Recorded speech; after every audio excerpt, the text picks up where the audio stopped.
Good evening, Stunthanger fans. It's Monday again. It is January the 20th, 2020, and welcome to our show. We're here with Stunthanger Control Line Forums to talk about aeromodeling or whatever else you like to do in your workshop, planes, trains, and automobiles.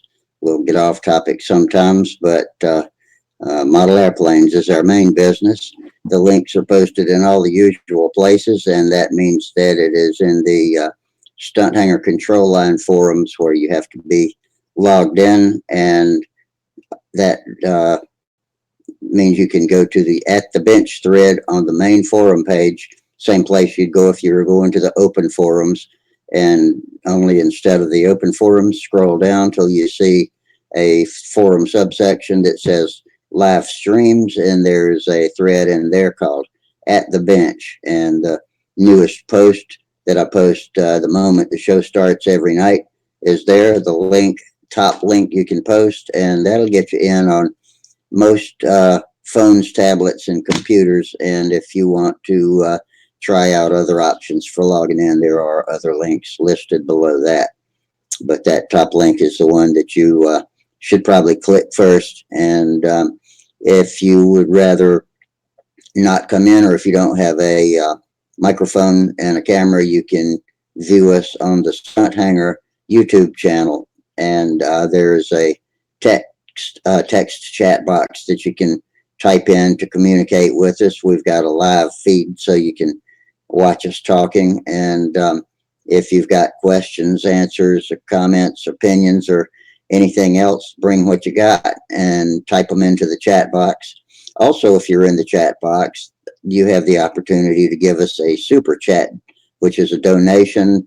There's a block $sign at the bottom of the chat box. If you click on that, it'll let you go to your preferred method of payment and give us a little walking around change. And that mostly goes to pay Sparky's fees for being online, for maintaining Stunt Hanger on the servers, and equipment to broadcast live from events such as Brodak, the Nats, Triple Tree, Huntersville, anything else like working in his shop building a plane.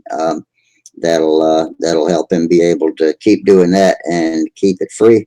And a little bit of it sometimes comes to my hobby budget, so that's my favorite part. So if you please would click the super chat, we would appreciate it. Looks like we got a couple of YouTubers already watching us. That's Bob Bishop. Hey, Bob. And Gary Sinclair's out there. Good evening, Gary. And I'm glad to have y'all with us. And I am sorry about Friday night. We didn't have a show, and I thought we were going to be able to right up until the last minute, even when the last minute was late. I kept thinking my house guests were going to hit the sack. They usually go to bed pretty early. Well, we went out to eat and came back. Everybody was in their pajamas by 8 o'clock. So I figured, all right, this is looking good for the show. And then we started opening late Christmas presents and all that kind of thing. And we had a good time. These are our best friends. They live down at the beach. And so we don't get to see them very often. And so that took priority. And luckily, Charles Carter started a show which was private, didn't broadcast or record to YouTube. However, anybody that wanted to drop in live, Stunt Hanger forum members was able to click the link in the At the Bench thread. And he got 6 or 8 people together, maybe more than that. I looked in late after everybody finally went to bed. It was about 1 o'clock in the morning, and there was a pretty good crowd of people talking about finishing, dope and tissue, paints, and all that kind of stuff. And hey, Gerald Wimmer just joined us, and appreciate the super chat there, Gerald. And Minnesota Mike says hello. Hello, Mike. Good to see you. And Scott Baird joined us too. Good evening, Scott. Glad to see you with us. So anyway, we're here to talk, like I said, about aeromodeling. Remember, let's keep it family room friendly. We're trying our best to stick to the COPPA laws, which is the online privacy protection for children. And there's nothing wrong with that. It offers more, or it forces more restriction than we like, because part of our mission here, along with bringing Control Line and other aeromodelers together as a community, is to get kids involved and to build and fly. And so that kind of puts a cramp in our styles when it comes to that. And Gerald types, hello, Rusty, and all those viewers. Hello, Gerald. And Gerald's in New Zealand. He's our farthest away visitor right now. It's assuming Scott's not further away. I'm not sure. Tell us where you live, Scott, or what part of the country you're in anyway. And we got our first video viewer. Hey, Denny, how you doing tonight? Pretty good. How about yourself? I'm doing pretty good. Good. Glad to be doing a show. I kind of had to call it on Friday night, and well, I just explained it in the intro, but just had some out of town guests. Our best friends who live down at the beach came up, and we exchanged late Christmas presents, went out to dinner, and that kind of thing. And they didn't go to bed quite early enough to do a show, so Charles posted a link in the At the Bench thread, and he gathered about, I don't know, look, 6 or 8, maybe even 10 people. Had a pretty good crowd in there talking. Just didn't get recorded onto YouTube, so we do not have it in our archives, unfortunately. Yeah, it's unfortunate. Yeah, Charles, we missed you, but Charles did a nice job stepping in the breach. So I was happy he did that too. So. Right. Yeah. And Charles has YouTube moderator powers on Sparky's YouTube channel too, so he's able to control any spammers that might come in, spammers and trolls. Mm-hmm. So. And Jack definitely just joined us. Hey, Jack. And so what you got going on, Denny? I hope you did something fun over the weekend.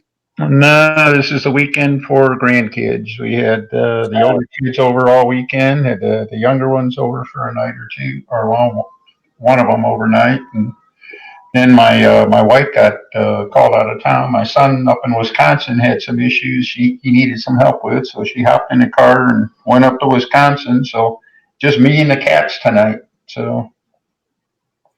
Oh, so you're batching it tonight. What'd you eat? A frozen for supper? Well, what can I say? I'm eating all the junk food and soda and everything like that. Yeah. Better get it while the getting's good. That's it. No, I did hope to save it for a little later. John Miller and I have been talking about that CompuFoil airfoil software. All right. And I got the thing loaded on this computer this time, so I was hoping sometime maybe later on we get maybe after 10 when the rest of the group shows up, maybe do some kind of a quick demo on what the software can do and stuff like that. So. Yeah, that sounds like a good show and tell. We can do that. Yeah, I think so. I think I can keep it in just a few minutes so it doesn't bore too many people. But the software is available with like a demonstration mode, so anybody can download it for free and use it for a while and get a handle on whether they think it could help them out or not.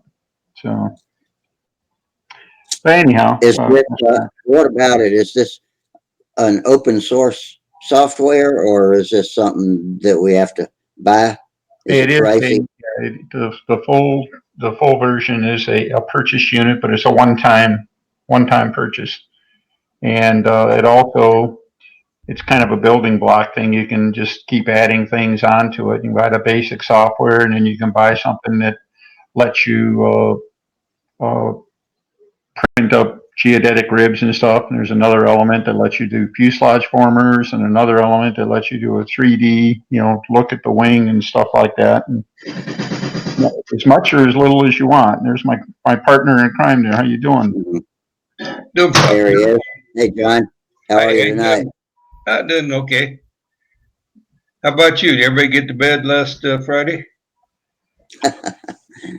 I finally did. It was about 2 o'clock in the morning before I did. We sat up late. Everybody was in their pajamas by like 8 o'clock, but we started opening belated Christmas presents, because these are our best friends, but they live in Surfside Beach, South Carolina. So they came a long way, and that kind of took priority over the show. We had a great time. We went out to dinner, had steak and cheese sandwiches and pizzas, and sat around and talked about all kinds of stuff, catching up. So it was good. We had a great time. Well, I kept thinking that we were going to have a show, and never did happen. But Charles Gerald just posted that Charles's private little chat show that he started up had 11 participants, and I don't think I've had that many in here, but maybe once or twice. So that's good. well, we had a good time. Denny was the star of the show. Oh yeah, okay. Yeah. Nah, only in my own mind, John. So We're all great there. Too. Yeah, Denny was telling me that y'all talked about some software that we might be interested in doing a show and tell on when the crowd gathers later on tonight or now, or but once we hit our groove and we can get a few interested bodies in here, we can take a look at it. Yeah, Denny did a pretty decent offhand presentation on CompuFoil, I thought. He showed some of the basic elements, and like he was just talking when I came in, there's, you can do, I haven't learned how to do it yet, but you can do fuselage bulkheads, and I've done the 3D on the wing where I can turn the wing around and look at it, and, all that kind of stuff. And of course, lofting up the ribs and all that is the main purpose of the program. Does a good job. Now, I understand that there are other programs out there like Profili or Profili or whatever it is. I understand that's pretty powerful as well, but I've never used it, so I don't know anything about it.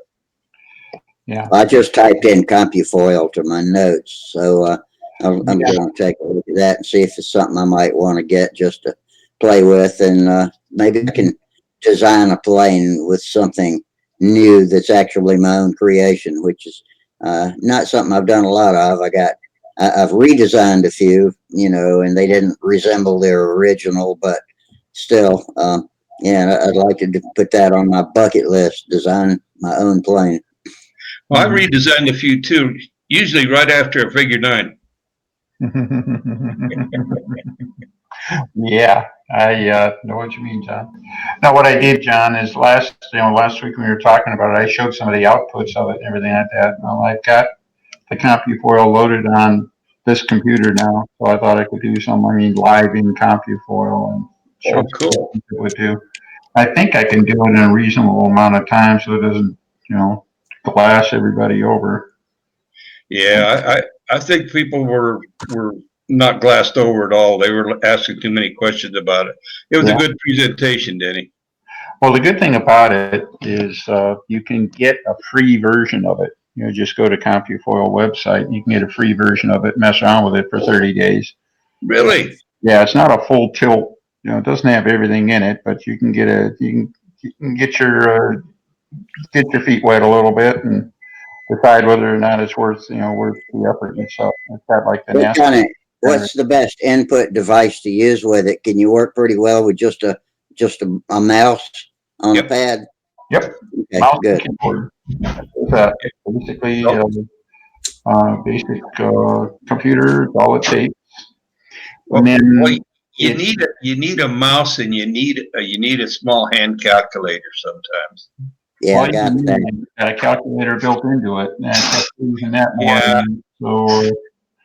Yeah. Some of this stuff is really, really easy. Some of the stuff not quite as much. Today I was actually messing around with some of my own airfoils and stuff like that, and I was into modifying the airfoils some to make them plot better, for a true wing instead of just an airfoil, stuff like that. So hoping to show off some of that kind of stuff and see where it all goes.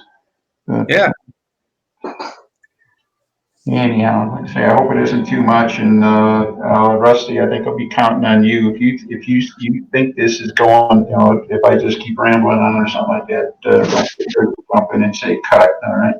So I think I lost them already there, John. Excuse me. I got a cold settled in my lungs, so. Oh boy. Yeah. Don't get too close to your microphone. I don't want it. I'm not kidding. I Yeah, don't bring that to it. I always brush my teeth before I get on the show. I don't want Yeah. I always, anybody with that. Yeah, that's it. Well, I do the deodorant thing too. So, yeah. so how about you, Rusty? What you up to these days? Well, last week, Tuesday was ruined with a doctor's appointment. Well, not it was a bad appointment. It was just bad timing, and so didn't get much done. And Thursday it was cold and rainy, so I had to vacuum the shop out. It flooded. In fact, the whole backyard's been flooded. So I don't know if that doesn't actually go on the fun list, but I'm trying to think of anything besides not doing anything. In other words, I didn't get a lot done. I'm going to try to change that this week. I did get out when I went out to vacuum the water off of the floor in the shop. I did sit down and do a little more carving on that little intake that I'm making for the Hyper Viper. So can't say I didn't do anything on my modeling. But hey, Kim, hey, wow, you got good video and lights tonight. Well, Good. I'm not in my living room. Yeah, I see. How are you guys? We were just exchanging whatever fun we had over the weekend. So you can step in now and tell us what'd you do for fun over the weekend? Well, I started feeling better. Oh, good. And, yeah, That's a good one. to the point I've been out here. It's pretty cold here. We're in the mid-20s, low 20s. But you know how when you get the fever to do something, and I warmed up the shop, and I'm out here working on. As you know, I won this thing The Black on the Lynx. Cox engine for. Yeah. Yes, I've been I've got breaking one it just in. like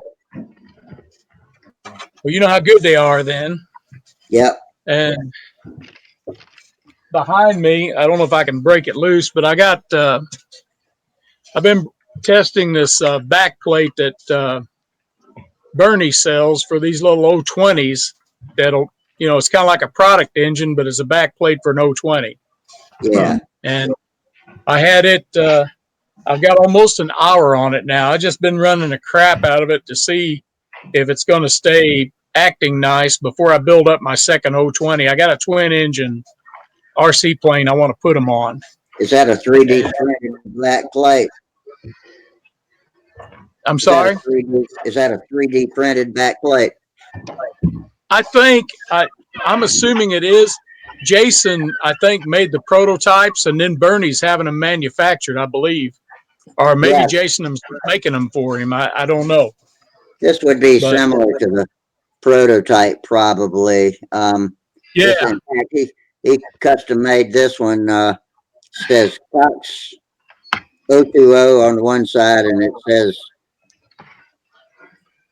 Rockin' Rusty on the other side. Okay. Oh, cool. Yeah, Oh, man. man.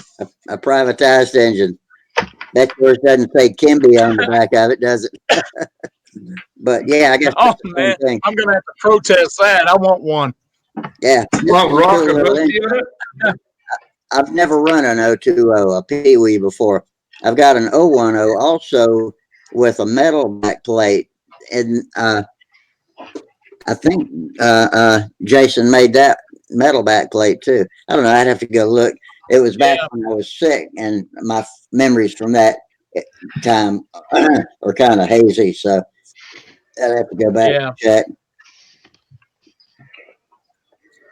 But well, this is one of this one is one of the very first ones, and you had to put your own spray bar in it, which I haven't done yet. The other two I have are from Bernie, and they come ready to rock. You bolt the engine core to it, and off you go. Now, Jason, but I've got one.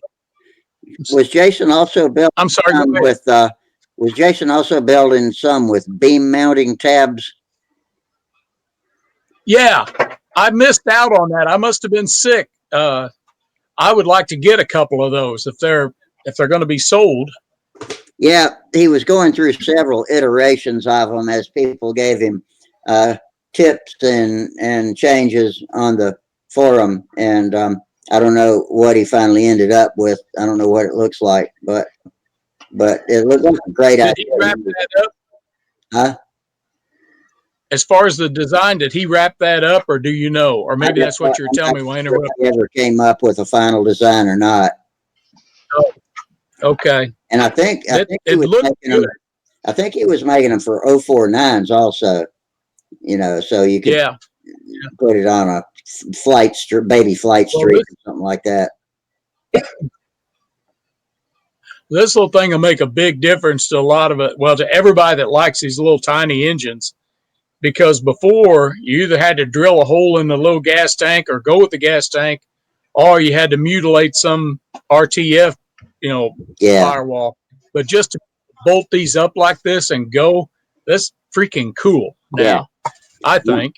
I'm glad Bernie picked up on it. Bernie's been the best distributor. I'm not saying Matt's not either. The two of those together have been the best Cox hobbyist support that there is since the old days, and even more innovative than that with new ideas and stuff.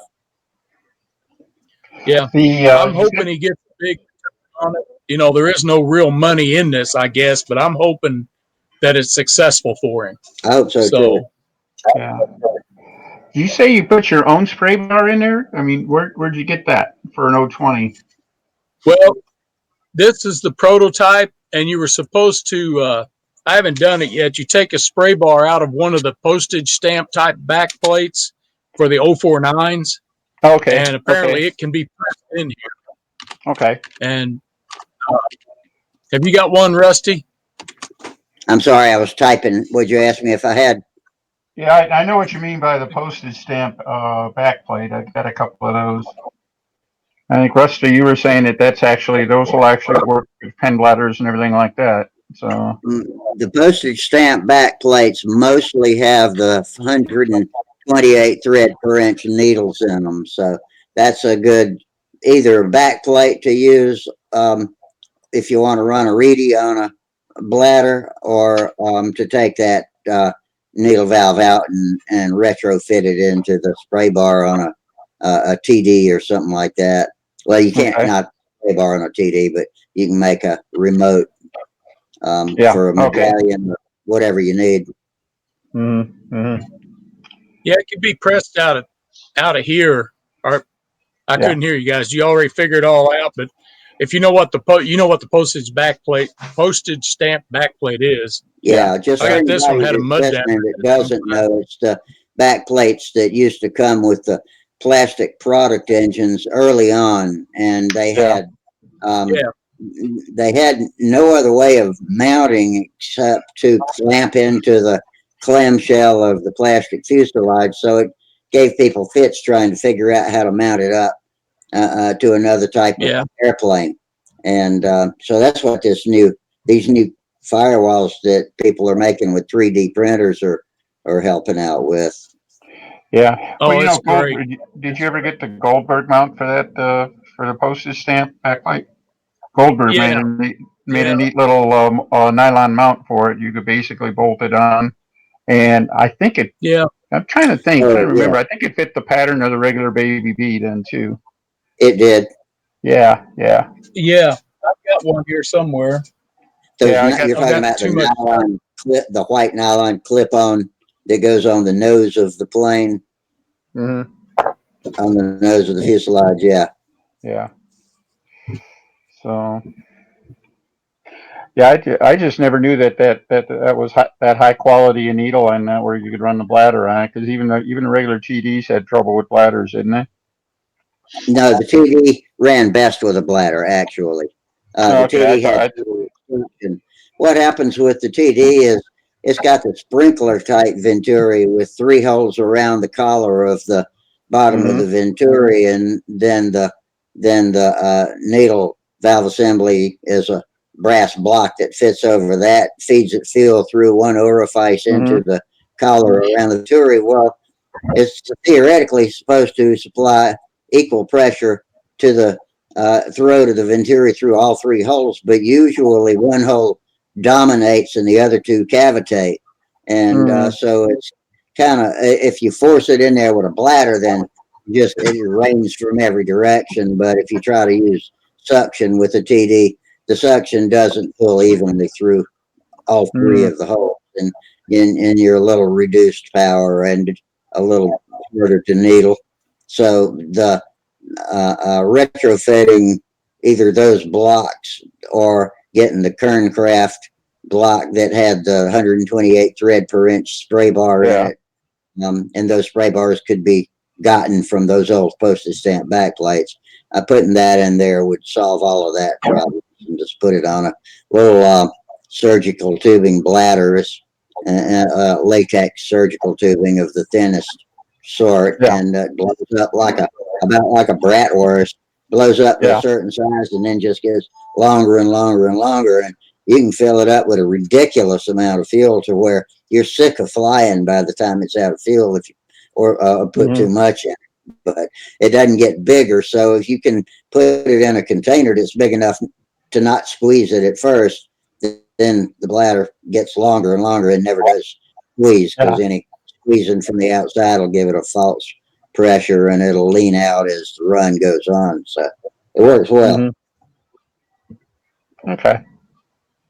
No, I never ran half A's on bladders, so but I'm sure that would have fixed a multitude of sins. It would have made a whole lot of people's lives easier if they would just give bladders a try. And I always say, once you go bladder, you'll never go back, and that's with a half A. And it makes them one flip starters, and you got to get the hang of it. But it's not. Everybody's afraid that it's difficult or you got to do too much coordinated stuff, but it's nothing that a modeler can't do with his hands, and actually very easy. So yeah, I used to, I remember flying combat planes at Tiger 35s with Penn bladders, and you're right. It's like the first time you do it, you feel like you feel overwhelmed, and then the first time it starts up, and it's like, oh, that wasn't so bad, Yeah. And then after that, after that, it's just get the routine. So.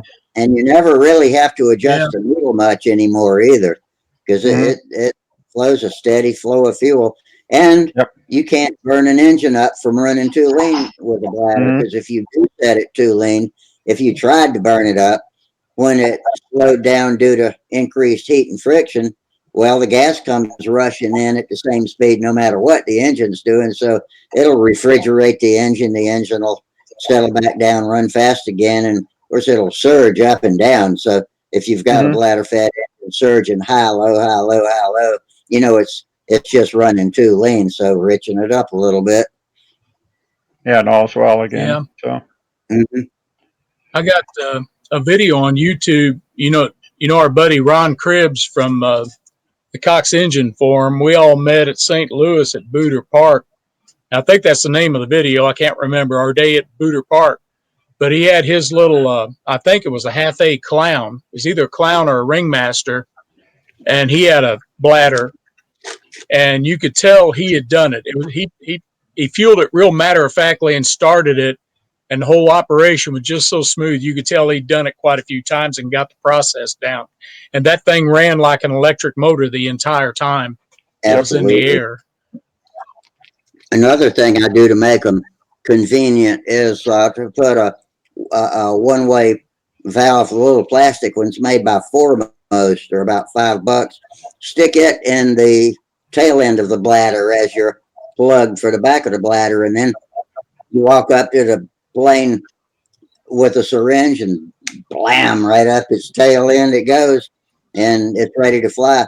And there might be a little bubble of air in there, but if you get one of those conical shaped fuel pickups for the front end from Texas Timers, that little air bubble will never go into it until it's out of gas. You guys ever? Ron's runs were all real consistent. So, you guys ever been tempted to build the Blackhawk stunner, the half A stunner, twin stunner?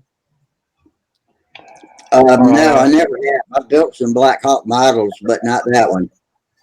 Well, it's not a Blackhawk models. It's a design called the Blackhawk. It's a twin engine stunner for half A's. It's about 42-inch wingspan, I think.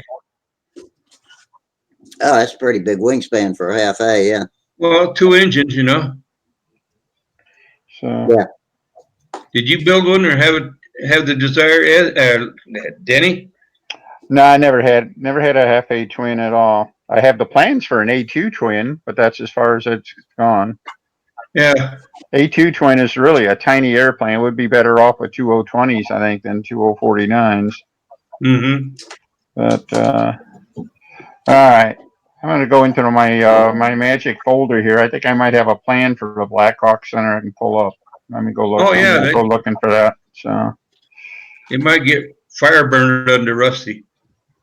Hey, Rusty, I got the calendar. It's really great. Tell them thanks, both you guys. Oh yeah, Gary's in here. Gary, John sends his thanks to you. Let's see. I think he's in the YouTube side. He was in here at the beginning of the show.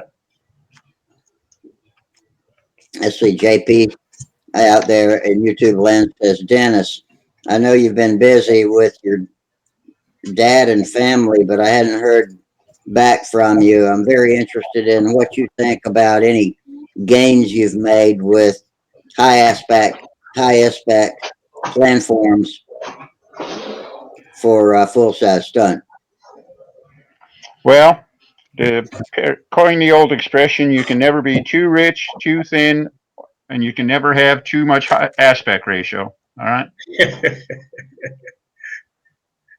No, I'm still all in on the aspect ratio thing. I think it's probably diminishing return. I think and since I started flying electrics, I can actually get I think a truer measure of how much energy it takes to fly the airplane, and I've convinced myself with some of the airplanes I've had here recently that the efficiency of the higher aspect wing actually shows up in less battery usage to get the job done.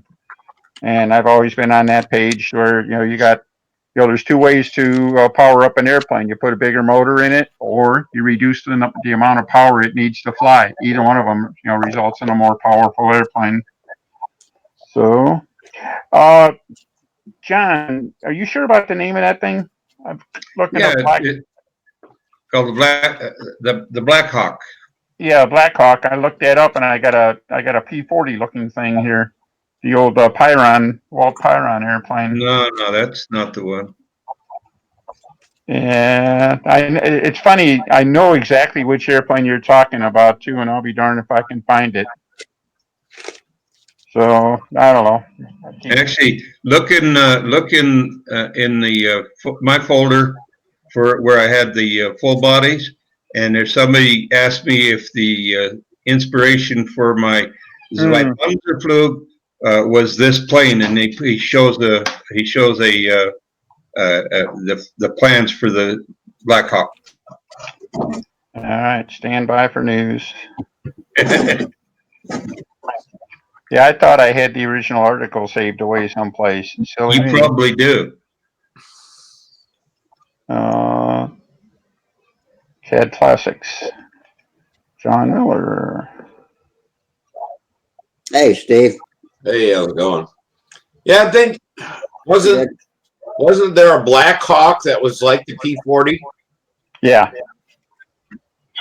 Yeah, the kitty. They called it one time the Kitty Hawk, and then the War Hawk, and then the Black Hawk, or something.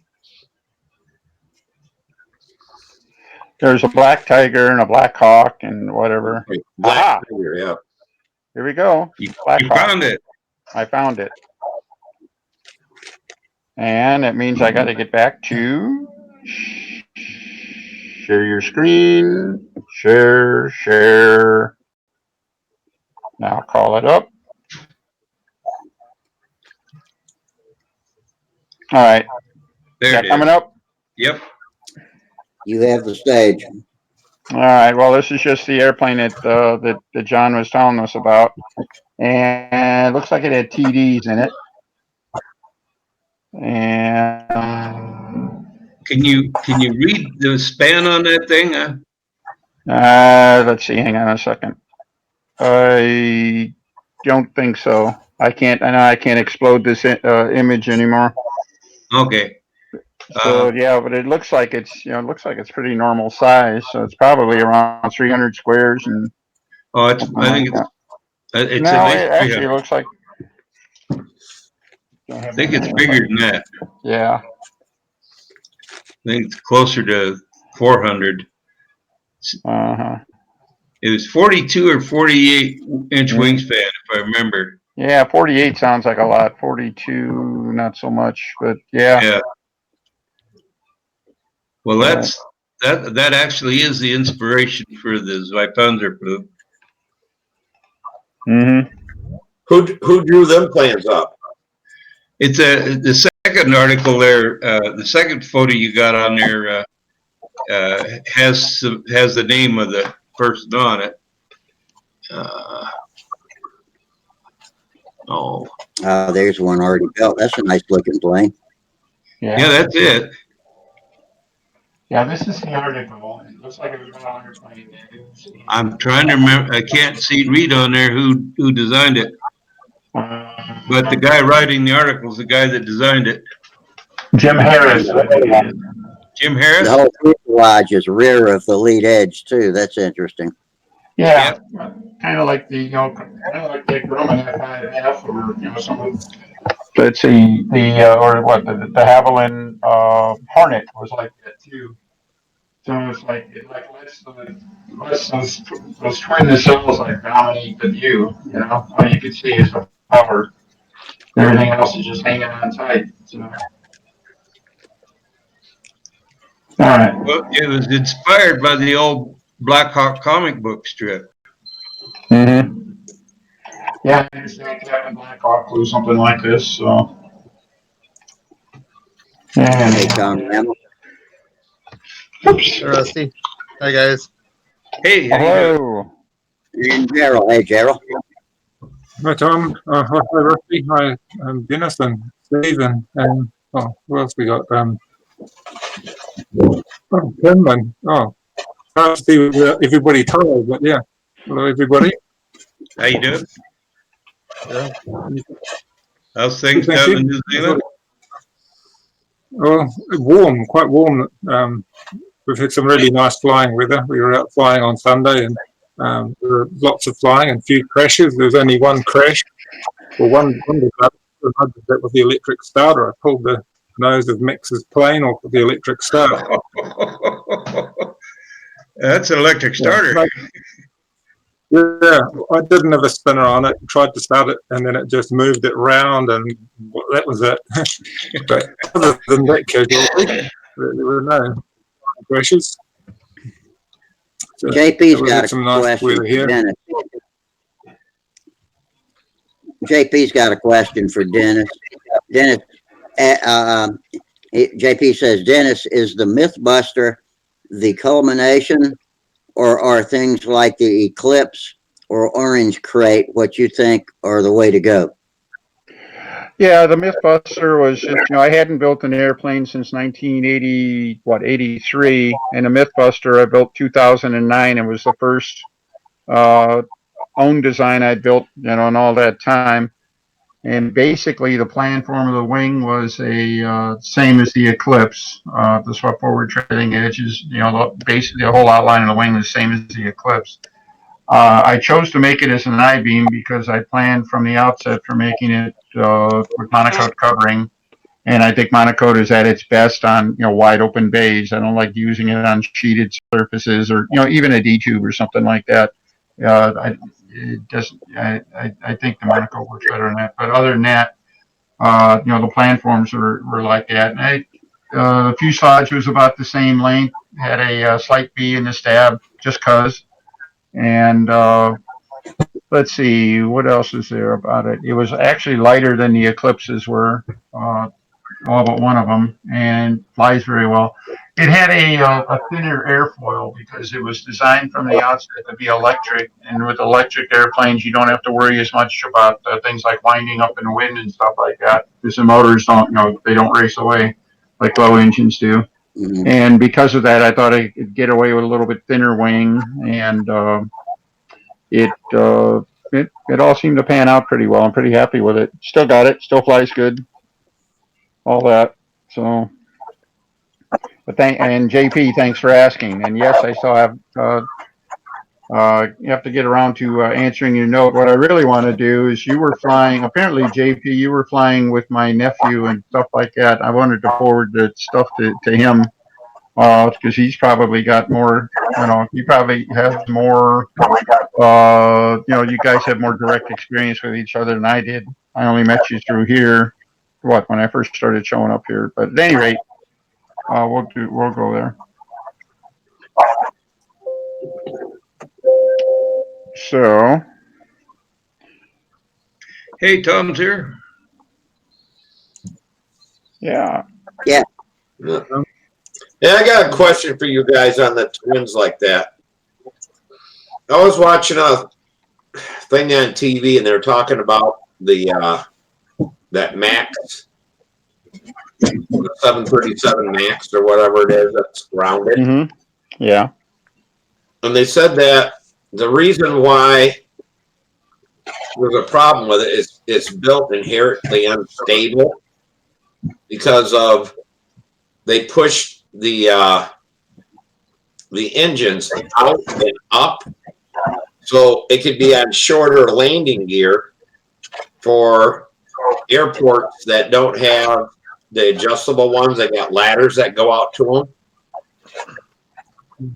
People get on the tarmac. But they were saying something about that by the further you push out the motor and raise it up, when they increase the thrust or whatever, it makes it want to pitch up and stall. But I didn't know if that worked the same way on propeller-driven airplanes or. No, I think it's. I'd have to call that a special case. The 737s have always been.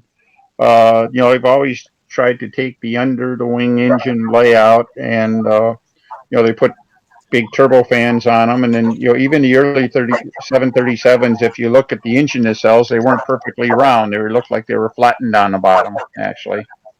And they did that. They did that obviously with some unimportant space in the nacelle and stuff. And the newer, more modern engines, the fan section is getting bigger and bigger, and the alternative to making it longer and longer landing gear is, I suppose, you try to make sure you get the fan located as far forward as possible, and maybe a touch of up thrust also helps keep it off the ground a little bit. So I could understand that. It'd be like up thrust in the motors, which if you got it, it's there, you can adjust for it. But I can't imagine that they would use a lot of trim settings or anything like that to try to fix that, or control settings, because that would just be inefficient. So there's some magic going. I'm sure there's some magic going on there where they're balancing the up thrust and the incidence angles on the wing relative to the fuselage and the tail relative to the fuselage, and of course making sure the passengers feel comfortable in the airplane too. There's a certain school of thought that says, if the airplane's flying dead level and if the fuselage is nose down about 2 degrees, that's actually the lowest possible drag you can achieve for a high cruising speed or high range. But that's kind of uncomfortable for passengers because you actually do get the look that, like you're looking down a tube or something like that, and people like to feel like they're leaning back and everything like that. So I don't know. Right. Yeah, because it said that there was some kind of internal memos that saying to fix the airplane, they had to extend the landing gear, move the engines back under, and put a bigger rudder on it. I suppose that would be. I suppose able to have something. They'd accomplish something with that too. But Could there have been some effects from the rotation of those jet engines at high RPM like that, similar to what we have with propellers? With the, would that? You don't think so? I don't know. I'm just wondering. It sounds like they're dealing with a similar problem. yeah, I don't know. I would at the very least wait for some of the old Boeing guys, like Paul or Howard or somebody like that, to say something. That even then, it's like there's I think right now the press is running sensationalism all over it. I'm not sure that truth isn't the victim right now. Yeah. I think they probably had some software issues. They probably had a few mechanical issues with all those vanes worked in the front and stuff like that. And maybe they said that training, at least early on, they thought that training had something to do with it. And I think the truth is some combination of all of those things. Yeah. Uh, but I can't believe that they would have said, well, let's just put the engines on. We're going to hang them forward and give up thrust on it. And we'll let it go at that. I can't believe they would have just let it go that way. So, Yeah. Yeah. and again, their flight regime is basically straight ahead. They're not doing maneuvers, at least hopefully not. And Yeah. you're just going straight ahead. You got a fighting chance of finding a neutral trim there to let the airplane cruise for a long time. So Yeah, they were seeing it on cruise and landing. It's fine. It's just takeoff when they raise the nose up. Mm-hmm. That I guess the engines want to even raise the wings more, and they got to force the nose down, or Yeah, I don't know. they're under so much. They're not under cruising power; they're on takeoff power or whatever. Mm-hmm. Now there's something on there yesterday about some companies buying them. Wants them to get rid of the name, that they don't want to buy anything with that name on it. Well, the whole fleet's still grounded, right? Worldwide, Yeah. That's a lot of money sitting in runway, sitting in storage lots and whatever. So yeah, I can understand that. They're upset about that. I guess as far as changing the name, well, it's something like when a DC-10 became an MD-11 or something like that because of their bad reputation. Maybe they're going to try to do something like that. Well, I don't think they need to. I don't know that. I keep hoping that people are smarter than that, but you know. And I just worry with the technology is getting way on itself, and if they're making it inherently unstable and relying on computers to correct the stability, like in a modern fighter jet, that they've tweaked the design so far that it's inherently unstable, rather than building a new aircraft.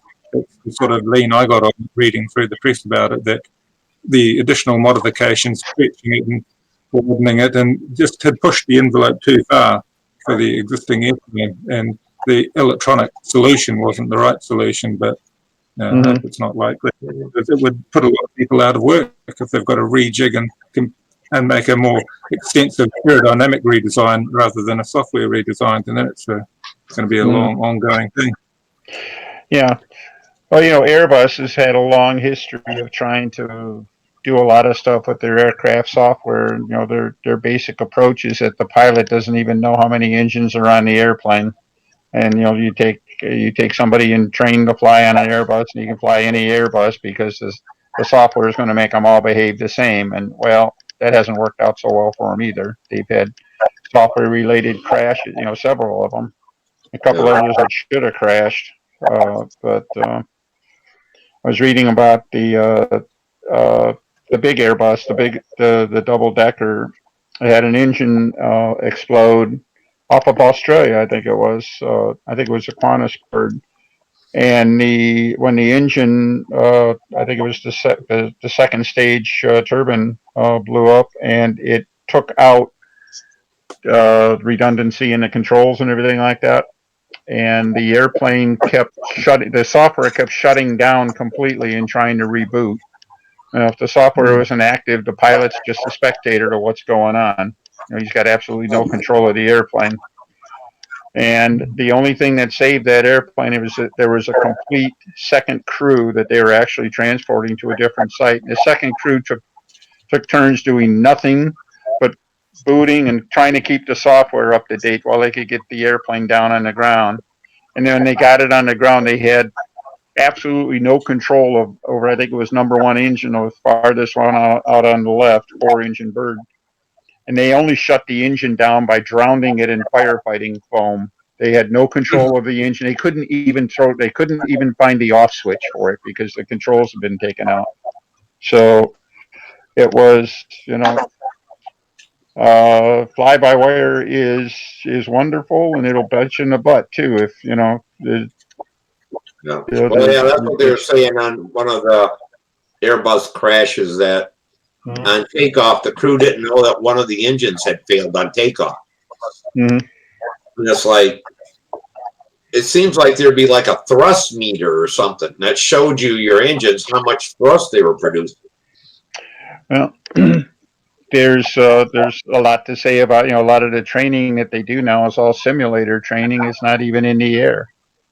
Yeah. You know, there one Airbus, I think it was the Brazilian crash that happened in the middle of the ocean or somewhere. It was basically the co-pilot was in command, and he was basically flying an airplane for the first time in his life or something like that. And he just basically kept pulling the nose up and you know, just put the thing into a stall and in a real deep stall or something like that, and it ended up, I guess, structurally breaking up, and with no happy outcome there either. But My I God, don't know. that's an unforgivable oversight to not put some way to mechanically access critical systems. Yeah, well, you know, the systems are usually double or triple redundant, and you know, in theory, sounds great and stuff like that. But depending on the mode of failure, the DC-10 that crashed in Iowa lost, I think it was the tail engine blew out, and when the engine blew out, it took out three sets of it took out the first, the second, and the third. You know, Hydraulics, layers yeah. of control all at once, and all the guy had, he had control of one engine throttle and one aileron, I think, and he still almost got the thing on the ground. So Yeah, Well, he it got ended it up on.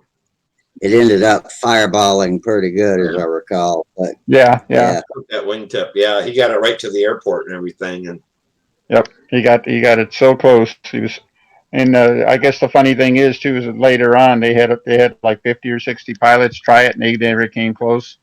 You know, they put him in simulators, and they couldn't come close to what he did. Then they put that crew back in a simulator, and they couldn't come close to what they did, you know, in a simulator.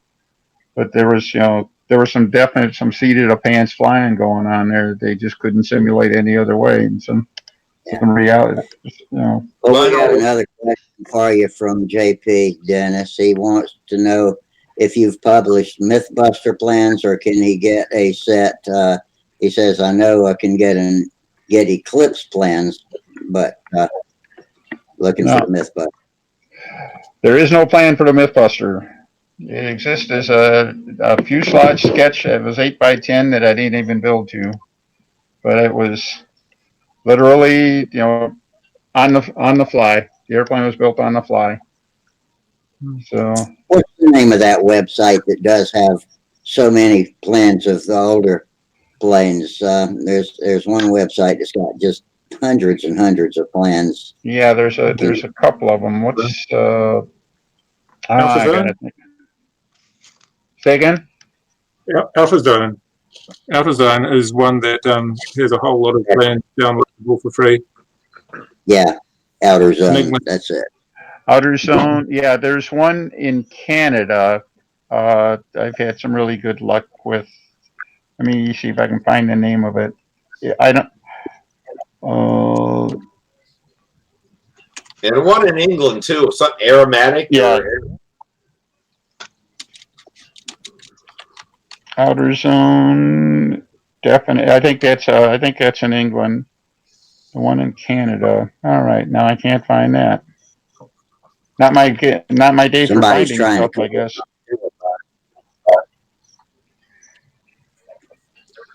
I'll be darned. This is kind of miffing here. Huh. Somebody Missing just what? tried to join the number. I bet that was Walter. Oh well.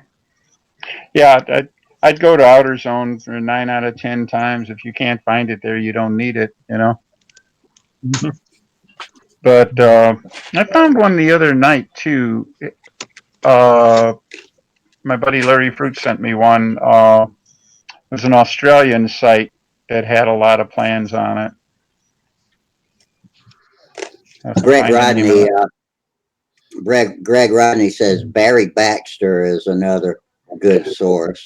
Yeah, he's Run got through Bob. he's the neat thing about Barry is he's got a lot of the combat designs. There's a real history of combat airplanes there if you take a look through them all.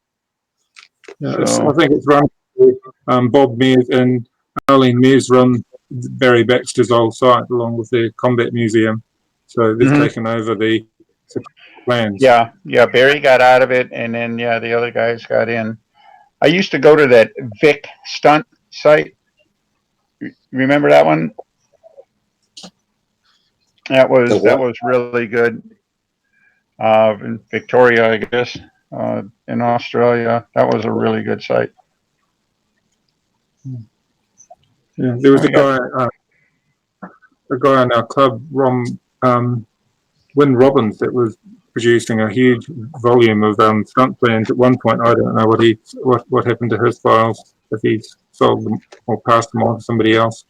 But Yeah, Win Robbins. Yeah, is Win active anymore? I haven't seen him on the forum for a long time. He's active, but just flying RC discus launch gliders. So he's active, but not in control line stunt.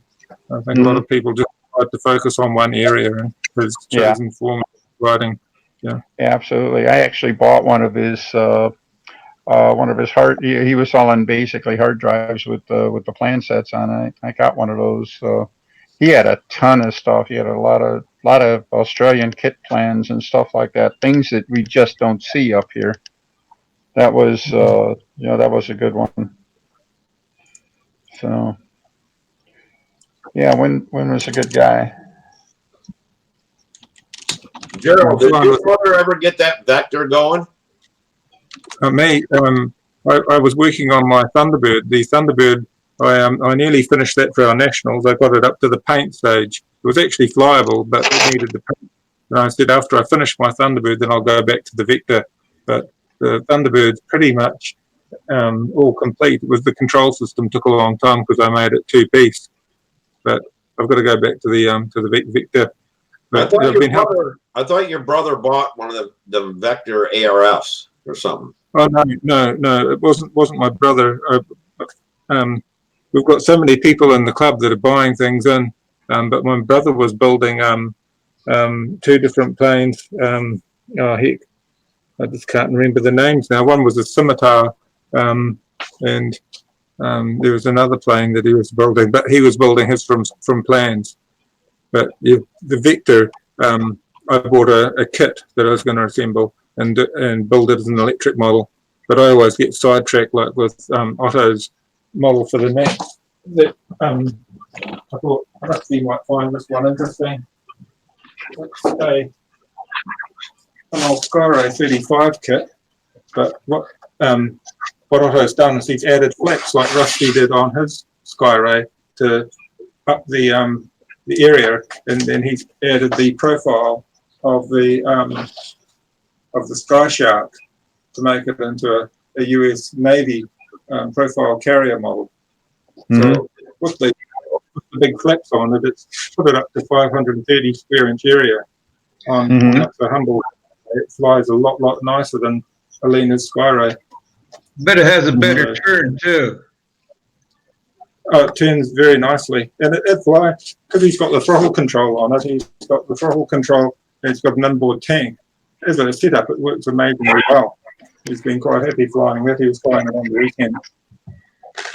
So, yeah, the inboard tank makes them run a bit richer, so you've got to set it out a bit leaner, and then we've got the receiver, a speed control, and servo all in there. The speed control is just sending power to the servo, and then he's got his Perry Carb Fox 36 with a piece bike on it. But it's a nice setup. It works quite well. And for a Skyray, it flies well with that bigger area. It just seems to turn really nicely. But that was a 4-day build and a couple more days to paint it. But yeah, he enjoyed building that a lot and flying it. What is your Nats? Are they over or? Yeah, they're over. That was just a couple of weeks ago, wasn't it? No, it was over Christmas. Yeah, we had Oh, just after Christmas was over the 31st, and the 1st, 2nd, and 3rd, all of the stunt flying was flown, and I flew in F2B, the aerobatics, and I also flew in classic, and Otto flew sportsman or stunt along with Max, and he also flew in combat, and he flew in scale, and Max flew his SE5 in scale, and that was quite spectacular.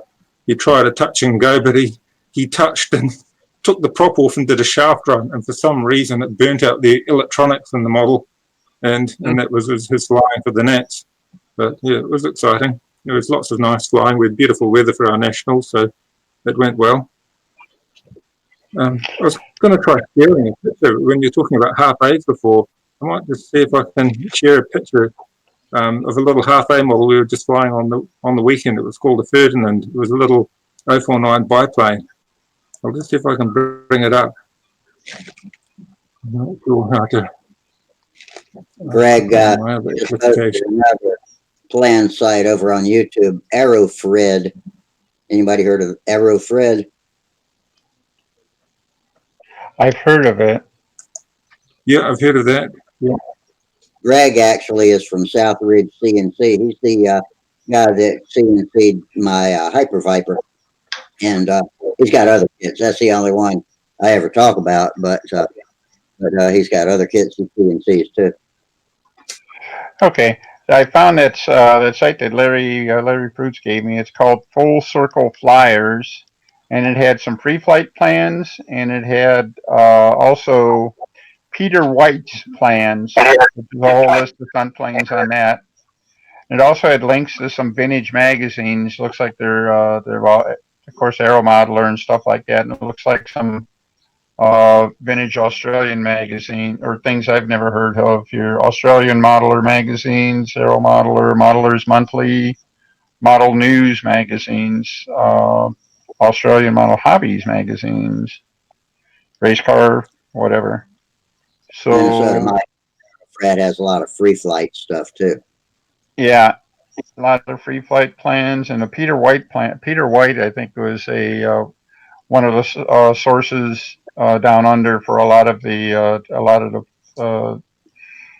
Australian design plans and kits and stuff too. So that was like when I was looking for that USA AMA plan. The only one who had it was Bob Hunt. I could not find it any place. That stands to reason. Pardon me? So that stands to reason. The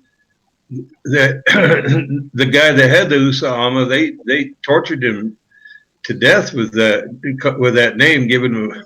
It was all in good fun, but I don't think he took it well. But I'm sure that's why Bob wound up with the plan.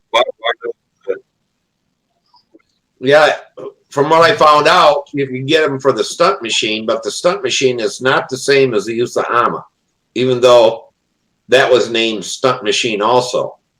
Yeah. Well, it gets even thicker. The stunt machine that was published was not accurate to the stunt machine. Yeah. So okay. I don't know. I think all classic designs exist in at least three forms. There's the way it was published, the way it was kitted, and the way it was actually built. All right, and that the three of them aren't necessarily the same. So, and of course, here now, 50 years later, they all show up as they're 75 square inches bigger than they ever were before too. But I won't get into that. But I know Walter. They all got great big tails and 4 foot long fuselages and everything else. It's like, wait a minute, that isn't right. Gerald, did you find that plane you looked for? Gerald, sorry. Did you find that design? Design. The Ferdinand. I'm not sure what you're talking about. Sorry. Well, you're looking for a picture or something, weren't you? I tried bringing it up. Oh, you look like you're studying it up, but yeah. Yeah, I'll try again. I gave up. I'll try again. I'll see if I can find my icons. And The half-A biplane, right? Hey, there's the Canuck. All right. Hello, Greeting- gentlemen. Greetings, Great White North. The Great White North. It's a little cold here tonight. Hey, did you get hammered with snow and stuff? No, we got about 2-3 inches. That's about all. Wow, you're lucky. No, We no got big deal. 10 over. We got 10 over the weekend and 2 last night. Oh, 2 additional last night. So 12 inches total. I don't miss that. Tom, do you have a temperature yet? Keep that. Or, It's supposed to get down to 2 below tonight. -2. Somehow. Is that all? yeah, we're supposed to hit 31 in sunshine tomorrow. Mama San's going to be on the road, so she'll have a pretty good day for driving. Yeah, we got down to 9, I think, Saturday night. That's the first real shot of winter we've had. It's just been in the last week or so. Yeah, we got down to 10 last night, Yeah. but it was really crazy because let's say 40 miles east of us, it was 0. Uh-huh. You know, we must have got some of the heat off the lake and kept our temperatures up just a little bit. Yeah. Yeah. But yeah, we got that wet snow. I don't know how much we got. I'd say 7-8 inches, but it just shrank down. My snowblower wouldn't even hardly throw it. I was out there for hours trying to clean. Yeah, just throwing slush ain't much fun. So. Even my neighbor, he tried to help. He got his 4x4 little thing out, had the plow on it, and it'd start pushing it. It would spin all 4 tires. It just couldn't. That stuff would pack up. It was good, good snowman snow. Yeah. You need a bobcat. Yeah, you almost had to have something with a front end loader on it to get rid of it. Mm-hmm. Yeah, the snow we were supposed to get last weekend, it didn't get cold enough. So instead of getting 4 inches of snow, we got a whole bunch of rain, and the little bit of snow we got was gone in one day. And then it was like 41 on Saturday and 9 degrees Saturday night. Luckily, everything went away because, if that stuff had stuck around and turned into ice, we'd have been in a mess. So. Denny, I forgot what state you're in. Where do you live? I'm in Fort Wayne, Indiana.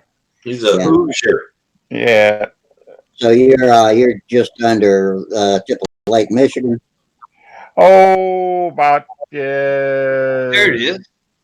what am I? About 60 miles south of the state line. The top of the state of Indiana is the bottom of Lake Michigan. Okay. Okay, looks like Gerald's got us a photo album here. Hey, show and tell. I'm not sure what I'm showing. It's the only problem. The little biplane in the middle. Better is that biplane. It's hard to see. I can't make it out that great. Oh, I think we lost them. Almost looks like These are just Jill- pictures from Jill? flying on the weekend. But I'm not getting it for some reason. Yeah, we lost Got power. kicked out. They went black and white. I saw already It'll in the last take it a couple minutes. Yeah, you got a little bandwidth slowness. Give it a minute. Maybe it'll catch up. Gerald is having connectivity issues. I'll If it I'll comes put out- back, and this is the plan anyway. It's probably the easiest way is to show you the plan of the little biplane, the little 049 biplane. Can you see that? Yeah. Absolutely. Yeah. That is a cute little bird, It's a isn't it? cute little biplane. Yeah. Yeah, Fly well? Does it fly well? and we were flying it on the weekend. It flies very well. Yeah, I That's just cool. couldn't get the steering thing to work very well, but just have to keep trying, I suppose. But it was for an 049 model. It was a lot of fun, and other people were saying they've got a good reputation. It's an old Aeromodeling plane. It was originally published in the late 50s, and then it was revamped in the late 60s. And And for an 049, we were flying just a single port baby B on it. So I put it on. I said to a friend who was flying it, put it on 20-foot lines and we'll go from there, because I thought it would be really slow, but it went quite well. You could have probably flown on 30, 35-foot lines. And when you revved out on 20-foot lines, it was a bit of a handful, even though I got busy with it. But yeah, the little 049 models be a lot of fun. Are you guys getting rain there, or are you really dry like Australia? They're talking about a drought for North Auckland. They're saying we haven't had a lot of rain for a long time now, so we're going into drought mode. But New Zealand is generally a lot wetter than Australia. So the rest of the island, further south of Auckland and the South Island, are still wet enough. They don't really have fire or drought problems.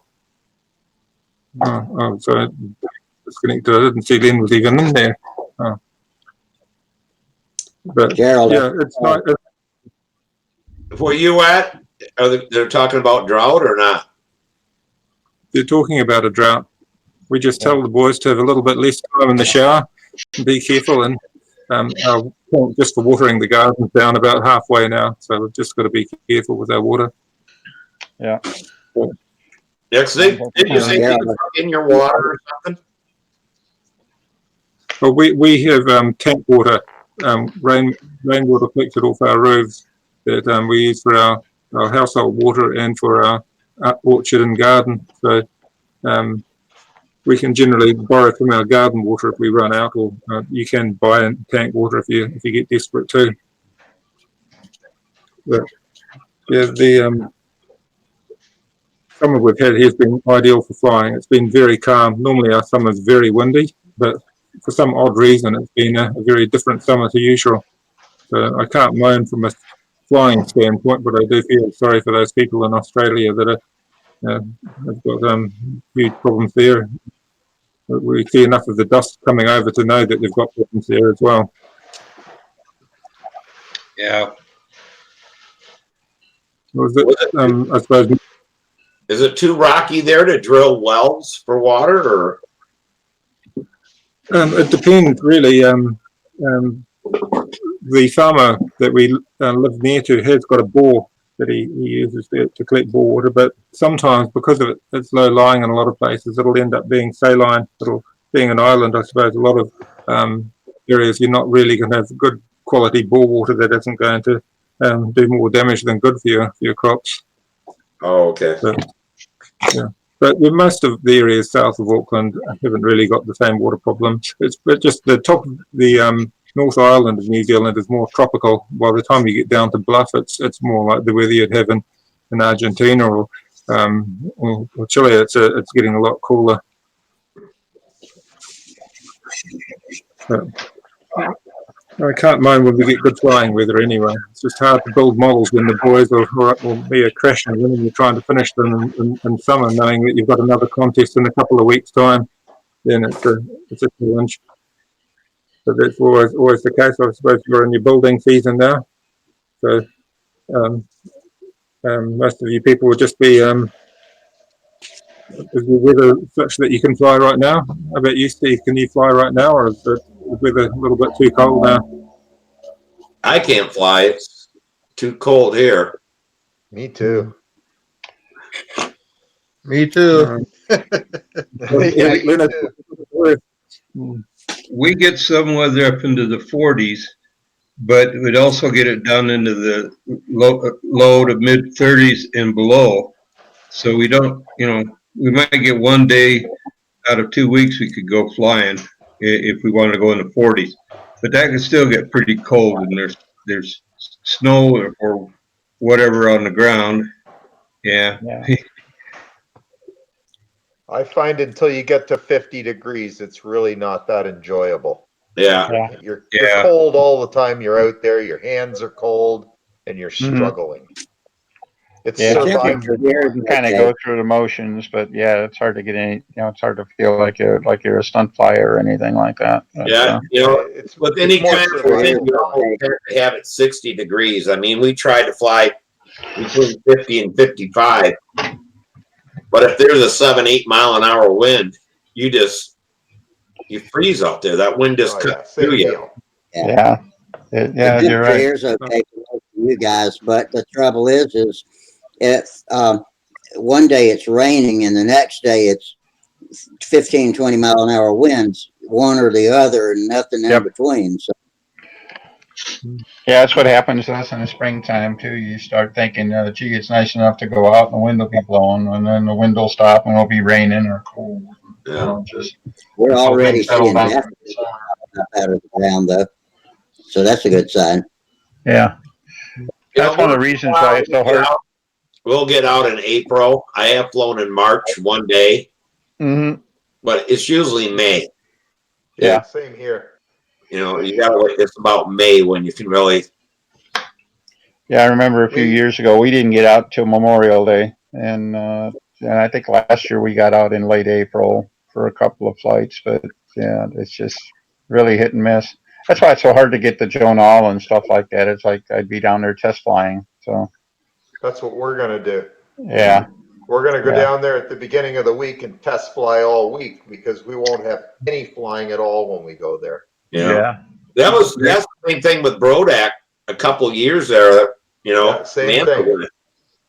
We got to fly the week before Brodak. I mean, Yeah. a lot of times we'll fly the day before and leave the next morning. You know, we don't Exactly. get days. Next month in Tucson, they're having the Southwest Regionals. And I like going down there because we'll get down there and the weather be in the 55, 65, sometimes up to 70. But all the people from Tucson are there. They're all sitting there all wrapped up in blankets and all of that. Those of us from up here, we're walking around in shorts and T-shirts. That's it. That's it. Well, that was like when we went down there to North Carolina and Rusty came up. Yep, that was in March, I think. That was in April. Was it April? Samantha was on spring break. And it was the end of March, 1st of April, because we came back and we went to for one day. But we thought that was great weather, but everybody there was flying in coats and hats and everything else, you know. But when we left, I think it was like 20 degrees. And when we got home, it was snowing. I mean, That's it. That's it. Yeah, our trip home from Toledo that year was, you know, weird. Usually it's starting to get a little nicer, but we got snow on the way home. It wasn't a whole lot, but yeah. That's probably why you built. That's why you Americans build so many really nice models, because you've obviously got enough winter months where you can't get distracted and you have to build. That's right. It seems to be. That's how you get your fill of modeling in the wintertime. You build something or finish it or something like that or whatever. Did anybody mention a plane called the Ferdinand? Because Greg Rodney posted that the Ferdinand is posted over on RC groups and in the Vintage and Old Timer Designs group. Oh, okay. Yeah, that's the one that Gerald just had up. Okay. And double check with Greg is that the little half A biplane. That's the plane that the Gerald had up. It was a little half A biplane. Greg, is that what Greg meant? Do you think? Did he say? Yeah, I bet it is. Yeah, but that's. I think there are a number of planes that use the same name. It's one of those popular names, and there were two versions of the Ferdinand biplane as well. There was an early version and a late version, both designed by the same chap, designed by, I think it's Al Barrett, but the later version was a more built-up plane. The first one was more of a profile. I was going to ask something else, just out of curiosity, because somebody was talking on Sunday when we were doing our flying. He got a new LA-46, not this one, but he got an LA-46 engine, and he wanted to run it in. And everybody is saying at the field, like I probably would at the same time, heat cycle it, run it for short gaps and just run it for a few minutes, let it warm up and then let it cool down completely and then start it up again, Rich, and let it warm up and pinch it a little bit lean and warm it up a bit more each time. and heat cycle it. And he said, but the instructions say run it just rich, and they don't say anything about heat cycling and running it in short bursts and letting it cool down. And he was a bit upset that the instructions in his LA box were different to what people were telling him. Is that the perceived wisdom, though, that we heat cycle, we don't just run a few clicks richer? Is that the general consensus now? You used to heat cycle the old engines like the Fox and the McCoys and those kind of things. Yeah, the But iron you- engines, yeah. Yeah, but you don't heat cycle the new ones with the aluminum and you don't have to. You just don't run them full bore right at first. You kind of Yeah. hold them in the airplane and run them a little rich. A couple Yeah. flights like that, and then you go for it. Mhm. Not too rich. You don't No, want not them too rich. burbling either. Yeah. No. I like And to even run some them. of them, if it's got a lot of tight pinch up at the top, then you really want to get it running fast at first and then back it off of that a little bit and let it get Fast warm. 4-cycle. Yep. I like to run my new Yeah, because- motors like that right on the beat. Beep, beep, beep, beep, beep, beep. So Yeah. it's up and down. Right Yeah, on let the it get Yeah. for the metals to mate up. Yeah, fast 4-cycle. The whole secret. I never did it the whole Just- season. I did it for probably the first 3-4 flights, and then after that, I'd just run it my normal speed for a stunt flight. That's right. Yeah, Yeah, just that's bolt it no on. problem. That's like when me and my brother used to break in RC engines and stuff like that. We always put our finger in the back of the back cover to see if there's any heat in there. If there's any heat in there, you're running it too lean. And we'd richen it up to keep the lower end cool. That keeps the rod cooler and stuff like that because people take the rod out of the motor. But yeah, these new ones you don't really have to break in, but I still put them on the bench and still check that Oh yeah. just So in do case, I. just in case it would get hot or anything like that. Now I know a Brodak 40. Because that section is basically refrigerated from the fuel. So if it's Yep. running right, it'll be cool back there. Right, exactly. So you can tell that way. But I know the Brodak 40, you have to heat cycle, and it does make a difference on the Brodak 40, but you can feel a little bit of a pinch on that one when you get them. Where on the LA 40s, I always bench run them just to bench run it and make sure there's nothing tight in the motor or anything. But So how do you break in a Brodak 40 that's different? I just It's ABC. You can just bolt it on and fly it, but Steve's right. You should give it a couple of bench runs first to get it up to peak and back off and go up and down a little bit, and Okay. just do that a couple of times and bolt it on and fly it.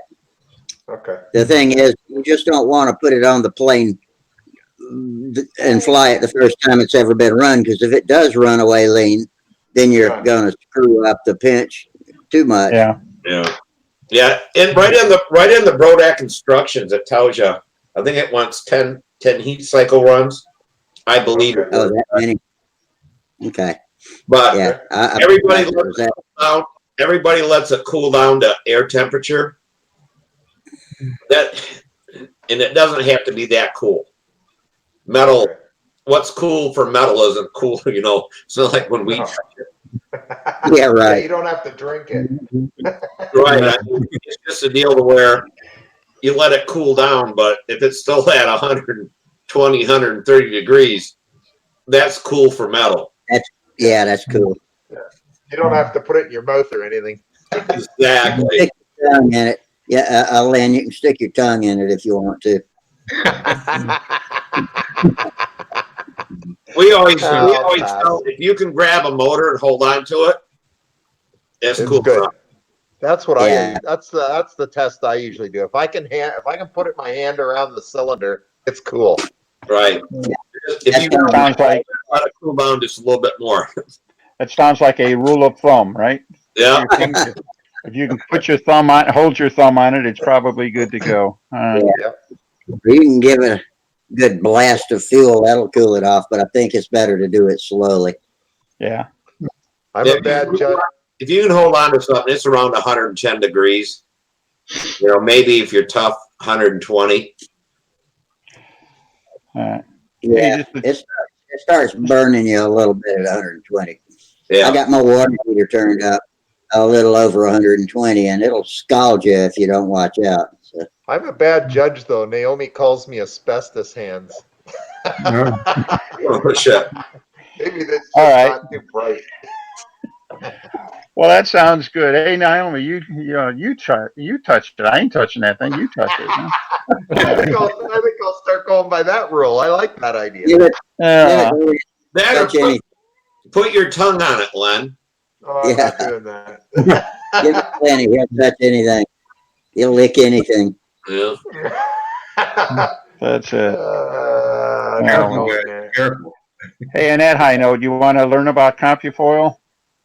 Let's do. You want to do Yeah. that? Yeah. All right, Okay. John, help me out here. Let me get set up on my share screen and stuff like that.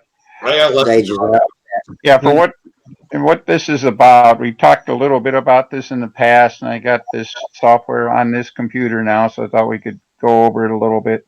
This is the CompuFoil software that lets you design airfoils and ribs and geodetic ribs and everything like that.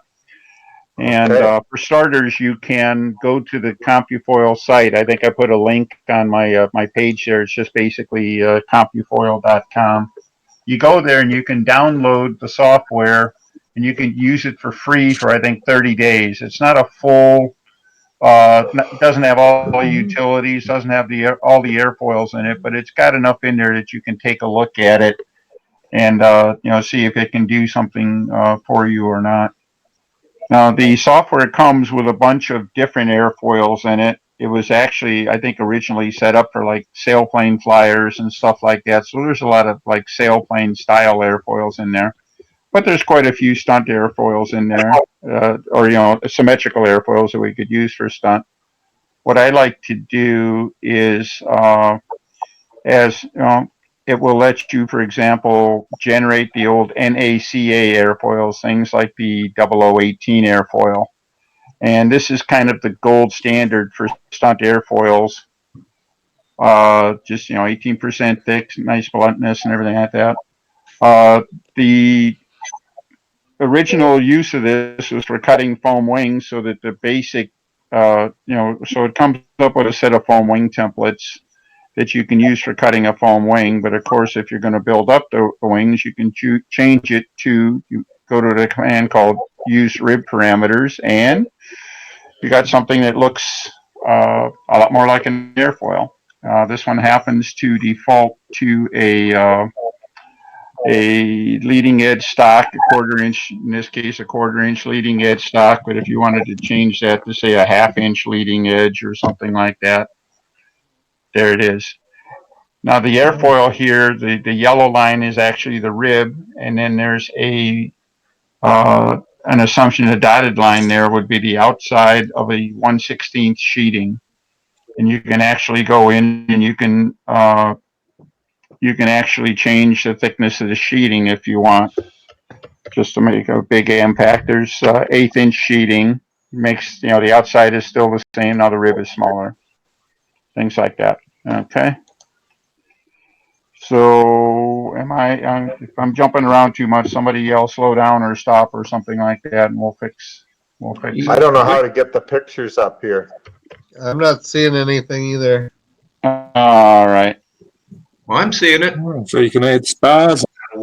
I got it. Yeah, put the spars in. Okay, so Tom and Len No, it can't looks see neat, anything? No, I can't see anything. All I got is a blank gray I screen. can see. What are you going to see? I'm sorry, Rusty. Explain For it some to you. reason, mine. And Gerald, can you see it? Hey, anybody that can't see it, try turning your camera off. Maybe that'll clear up some room for you. Okay, I'll turn off the camera. Okay. Give it a second to adjust after you do. I don't know. That's just the best guess I got. See, yeah, now I've got Rusty. Rusty, you're looking good. Ha. Are you sure I'm not highlighted? Did you maybe manually click on me? If I've got a blue border around my picture, then click on it and make that go away. Or click on Denny's. Click on Okay, yeah, Denny's that's what I'll frame. try. Let's It should try have- this. Is Denny's frame blue? His little It is when I avatar put frame? it is when I put my cursor there, but it's not I'm clicking on it, but it's not doing anything. Huh. That seems odd. Usually when you click on those things, they just puts it up on the main screen. Oh, here, let's try this. And when somebody screen shares, it automatically does it for everybody. Yeah, I'm not getting it. That's Are you okay. I getting- can watch. At least I've got your small screen here, Dennis, so maybe I can All at right. least see something. Okay, keep going. All right. At any rate, next thing I wanted to do is I mentioned that this 0018 is a typical airfoil. You can build. There's been a lot of contests won with this airfoil, or variations on it. A lot of people obviously either thin it out at the trailing edge, to put a 1/4 inch flap on it, or some people actually just chop it off here and put a flap on the back of that, and they'll have. Yep. They say they have an 018, but by the time you put the flap on it and everything like that, it's lost something in the translation. So, but at any rate, if you did want to compare airfoils, this is something I'm having fun with here. There's a function called overlay, and I mentioned to John earlier that I was having some issues. I did lay out an 018. I didn't really. Well, wait a minute. Before I get into overlays, let me show you something else this thing can do. When you're generating the airfoil, you can do things like you can change the thickness of the airfoil and see what it looks like. The different thicknesses. That's the same airfoil changed to a 12% thickness. Or, you just keep 13, 14. doing it. Yeah, of course, what happens is that the airfoil gets fatter and blunter and everything like that. 18% is awfully good, actually. But some people will go as high as, 20. 21% sometimes at a tip. And you see that's getting really, really blobby now, right? So Yeah. Looks As like you, a airfoil. as you change the percentage, is there somewhere on this display that gives you a new NACA number as you scroll through the different sizes? actually, it does. You see the text right there in the middle? 21% thick? Yeah, 21%, yeah. Okay, so that's it.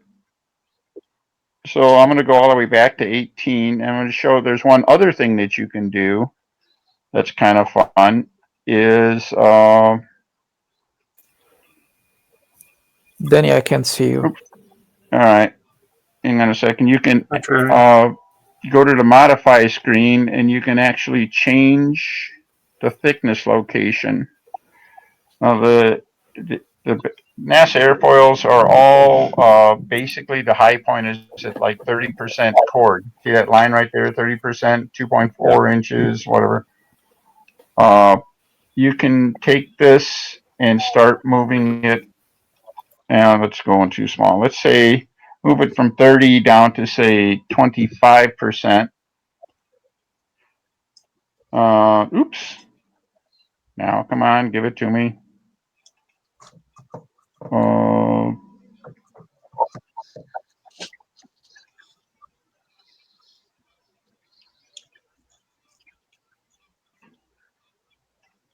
Let's ring the bell here.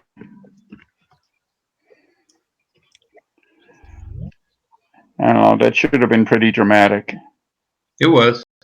Yeah, okay, now you got the high point now is, it's still showing where the 30% is, but the high point of the airfoil is now at 20%, and now it's gotten real fat in front and real, pretty boring in the back and stuff like that. Where that comes in handy is if you're doing something like say a 13-inch wing root cord, and it might have a certain bluntness to it, but by the time you get down to say a 9-inch tip cord, it might feel pretty sharp. So if you move the high point forward as it goes towards the tip, it like restores some of the bluntness. So it's more constant, more consistent from the root to the tip. And sometimes that's a help. So Isn't it Do all you guys about have the the same install? problem I have here? I cannot see the Dennis view. It comes out blank. Hey, I just thought of a question. When you're measuring the chord, the mean chord or whatever, should you measure through the center line, or do you follow the contour from lead edge to trail edge? You should use the center well, line. the chord is right at the center line. It's always right at the center line. Right. And sometimes it's helpful. It'll get more helpful later on, but sometimes it's helpful to right at the start say, hey, I'm gonna, the default it comes up with an 8-inch chord, but hey, I want to design a 13-inch airfoil. It'll put it all in there right there. And now, there's the percentage stations are still the same, but now the 13% airfoil, the 30% port on a 13% is of course 3.9 inches and stuff like that. And didn't know you were here. You say you can't see this? No, I have a gray background. All right, tell you what, I'm going to stop sharing for a second and then reopen it and see if that helps. All right. Don't know why. I don't think it will, but it's worth a try because I don't have any other suggestions. Mm-hmm.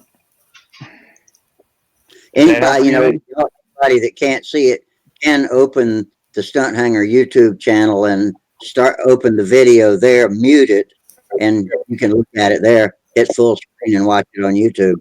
See, I can see you, Rusty, but I cannot see Danny when he comes on. Yeah.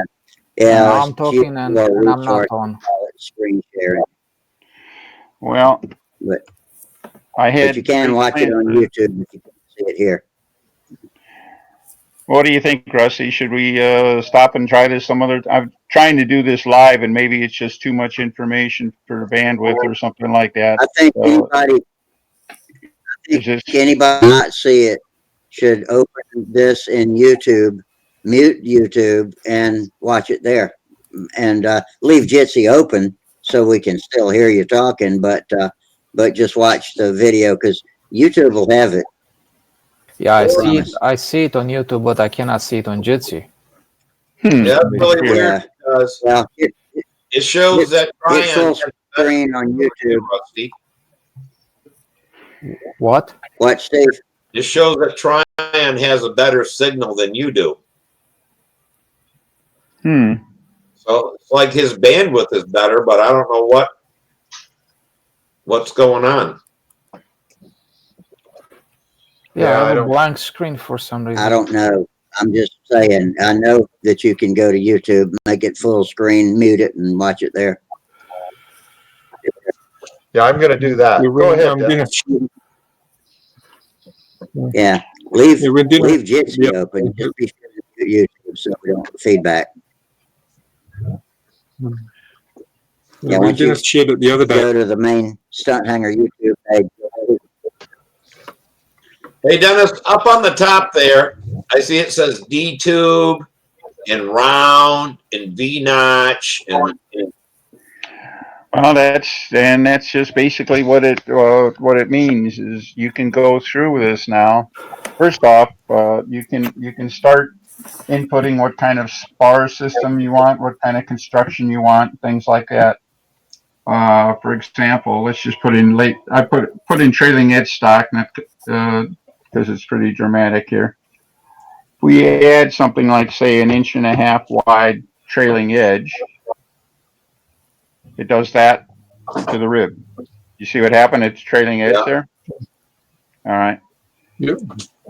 If we do something on the D tube and say, okay, I want the D tube back to the high point, which is 3.9 inches. So I'll go 3.9 here. And there we have it. All right. So there's the plank leading edge. And then back to the D tube. again, the default is that, gee, there's no cap strips on it. Well, I want cap strips on it, so let's go to 625, and lo and behold, I'm back to cap strips. All right. You're back where you started. Yeah. Oops. That's pretty dramatic there. So let's just show that. No. Okay. I'm gonna take that out just because it'll.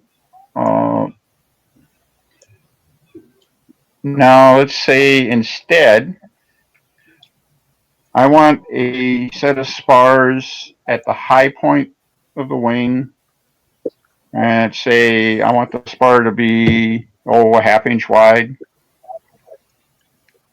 and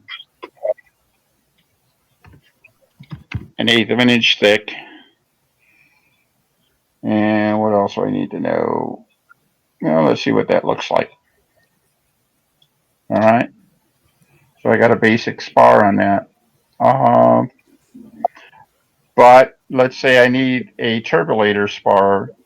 So I'll say add a spar.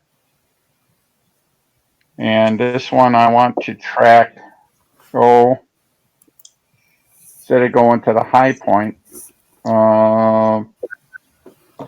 reference from the leading edge, I want to only go back, say, 1.5 inches.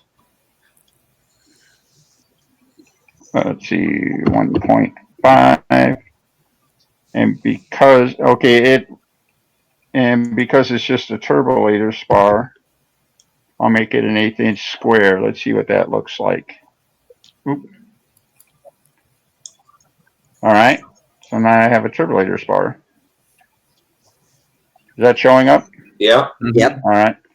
You need to, if you're going to do it, the turbulator spar, you need to get rid of your half-inch or your 1/16 inch sheeting, because your turbulators will be buried underneath your sheeting.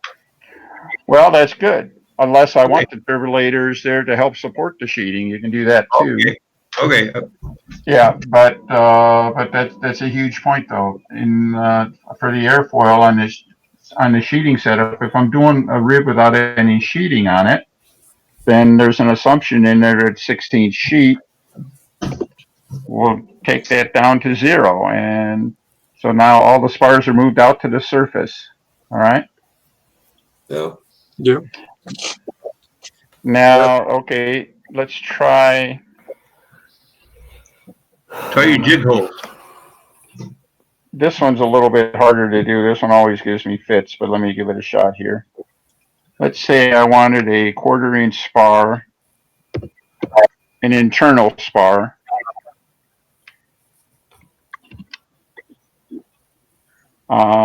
So I still want to, and this time I want to go back to, locate it near the high point. And I don't want it on the surface. And I want it referenced from the chord line. Let's see how I did. Not very well. Let's see what I missed. Spar 3, 1/4 inch. Show top, show bottom. Did you guys that went over to YouTube have any luck looking at it? Yeah, but it has so much lag into it. I'm just like 5 minutes behind. Well, look, there's a button that says live. Click the button on the slider, under the slider on the video that says live, and it'll go live. It is live. Oh, has there's a- still a delay. Yeah, it's a big delay. Alright. I did not know it was going to do that. So what happens in GC? I have Dennis and G, whoever G is. They have a black screens here just with the names on them, right? And, Yeah, that's people with a low bandwidth. and I cannot see anything on a screen. And there's Kim, who also has a probably. Yep, Kim just went black and white. Yep. So yeah, My bandwidth. My bandwidth is reason, I'm getting Dennis's images quite well today. They're actually coming through nice and clear.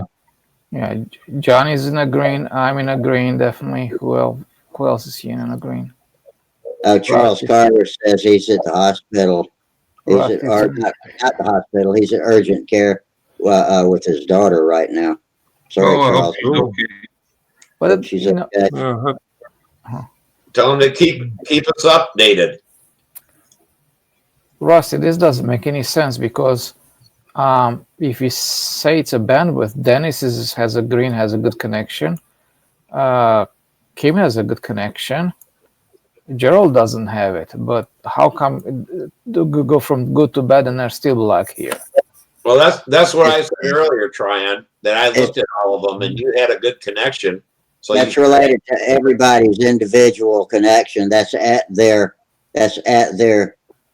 cable service. But Dennis has a green, has the best connection of all of us, or some of the best. Well, guys, I'm not sure that this is working out the way I had hoped or anything like that. So I guess I'll have to apologize. But we obviously were having some kind of bandwidth issues and connections and lags and everything like that. So maybe this wasn't such a good idea. I don't think you have to apologize. I think Jitsi is just really picky about people's individual bandwidth, and I don't know any more about it than that. Okay. Well, let's do this. And I tried putting it up there. I'm not sure I did it right. Hello, Tryon. I didn't see you before. I tried putting the comment is that in the open close chat? Is that where that is? It says you have your video shut off, Dennis. Yeah, I shut off the live feed. Oh. But I put a comment with the link to the website if you wanted to try it out. Can you check that and see if that's there? It's a message. It's in a message box. I don't see it. The only comments I see on the Jitsi chat box are from Tryon. Says, "Can't see Dennis' screen. I have a gray image." Yeah, that's what I get. Let me try this again here. And Tryon, I guess you used to fly sailplanes, or maybe you still do. I thought you might know something about CompuFoil. So there's that. Yeah, that's the I heard of who it. Made Yes. That's the people who made it famous.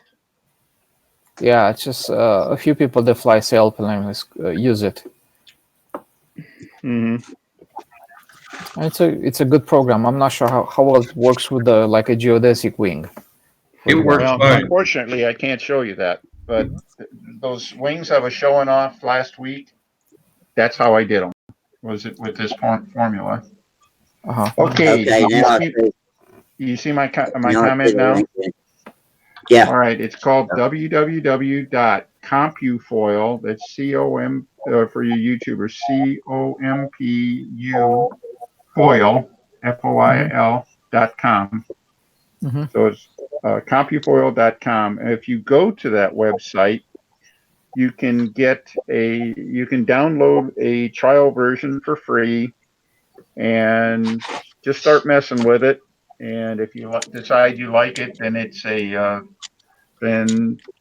you can buy it. And they actually the way they have it, you can buy what you think you're going to use. The basic program generates all the the ribs and things like that. If you want something that does fuselages, they got a little an add-on for that. If you want to take a look at your wing after you design it and look at it in 3D, you can do that. And you just keep buying these modules as you need them and stuff. Mm-hmm. The one-time purchase, I bought it at least 15 years ago, a very long time ago. They have geodesic too. Yeah, and the person who supports it, his name is Eric Sanders. Does fantastic work. Always there for me when I need him and stuff like that. I've had some things with computer crashes and whatever, and he's helped me get it restored and everything. And I just had it restored on the PC. I had it on my desktop, but this is the PC I use for the chats, and he set it up on this PC so I could do this demo that nobody can see. So I don't think nobody is right. I think there was a couple of people that couldn't see it, but we got Lynn and and Tom that both say they see it fine on YouTube. And On YouTube, yes, but it has lag. yeah, big lag. Yeah, I've noticed that on YouTube when I've tried to check them back. There's a big lag on it, but wasn't I'd expecting recommend that. it. And I don't know if we could make some noise about it and stuff. If, like say, Eric Sanders put the material out there for, with the sailplane guys in mind originally. But I think if enough of us says, hey, more stunt stuff, he might find some more symmetrical airfoils and stuff. Now there is a utility there that I have not used myself yet, but you can actually take an airfoil, if you will, trace around your foot. You got a Nike number 6 or Nike, size 9 airfoil or something like that. Draw a line. If you can digitize that line, you can spit it back into CompuFoil, and it'll create a coordinate file, and you can use that for your own subsequent designs. So if you had some kind of a trial and error, for airfoil, or drew something with your French curves or something like that. Anybody remember French curves? Oh yeah, Yeah, Wearing on French ladies. Yeah, okay. At any rate, yeah, they have nice curves. yeah, nice curves. Yeah, definitely nice curves. But at any rate, you can digitize those airfoils and then store them with it, and then you can you can design new wings, new geodetic wings, whatever you want, and it'll come back and give you a nice plot of what you need. So yeah. Hey, Denny. Yes, sir. When speaking of getting your own airfoils in, when I was drawing the Pathfinders for Gordon, his airfoil's kind of like an ice cream cone airfoil. It's a combat airfoil. I was having trouble getting that digitized in and getting it myself, so I called Eric and he had me send it to him and sent me back the foil, the CompuFoil version of it, so I could use it. That's how well he supports his people out there. I've had it for almost 20 years and have used it tons and tons of time.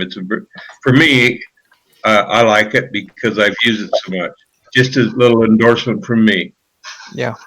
Mm-hmm. Well, John and I had talked about it so much. I just thought, it'd be nice to try to share it. And I usually have a pretty good connection here, but I guess tonight just not a go. So. Yeah, no, Dennis, you have as good of a connection as I have. Right? Yeah, it looks like you got the best in the bunch, you and Trey and Tiff. Yes, and I still don't see you for some reason. And by the way, we lost you on YouTube as well. Yeah, Something you got strange your going on. video camera shut off, Dennis. Oh, really? Yeah. That's odd. Yeah. I'm showing. Lynn says he does not have a lag. Yeah. Lynn said he did not have a lag, by the way, on YouTube. So I don't know. I thought if you click that live button that it would eliminate the lag. Mm-hmm. Denny, you disappeared. Turn your camera turned off. Yeah, we haven't got the D even. It's gone. The microphone, the Hangout button, and the camera button on the. Well, where's Dennis? I think he backed out and going to come back. Yeah, looks like he's rebooting. Yeah, I don't see the 3 buttons in the middle either. Oh no, yeah, he has the camera and the microphone muted on his. Yeah, he's got everything off now. And Len has the microphone and the camera. He's logging back in now. Denny A has joined the session. Sorry, if one of us. Yeah, I can see him now. Am I back? Yes. Yes. I think you have the camera muted. Yeah, it was showing up good on my end. I ended up just shutting it down and restarting it. That seemed to help. I got everybody but Gerald now. Oh, that's strange. I had audio from Dennis and no picture. All right. That's all. I got a weird. Your microphone and camera. If you trial. I'm gonna try something else.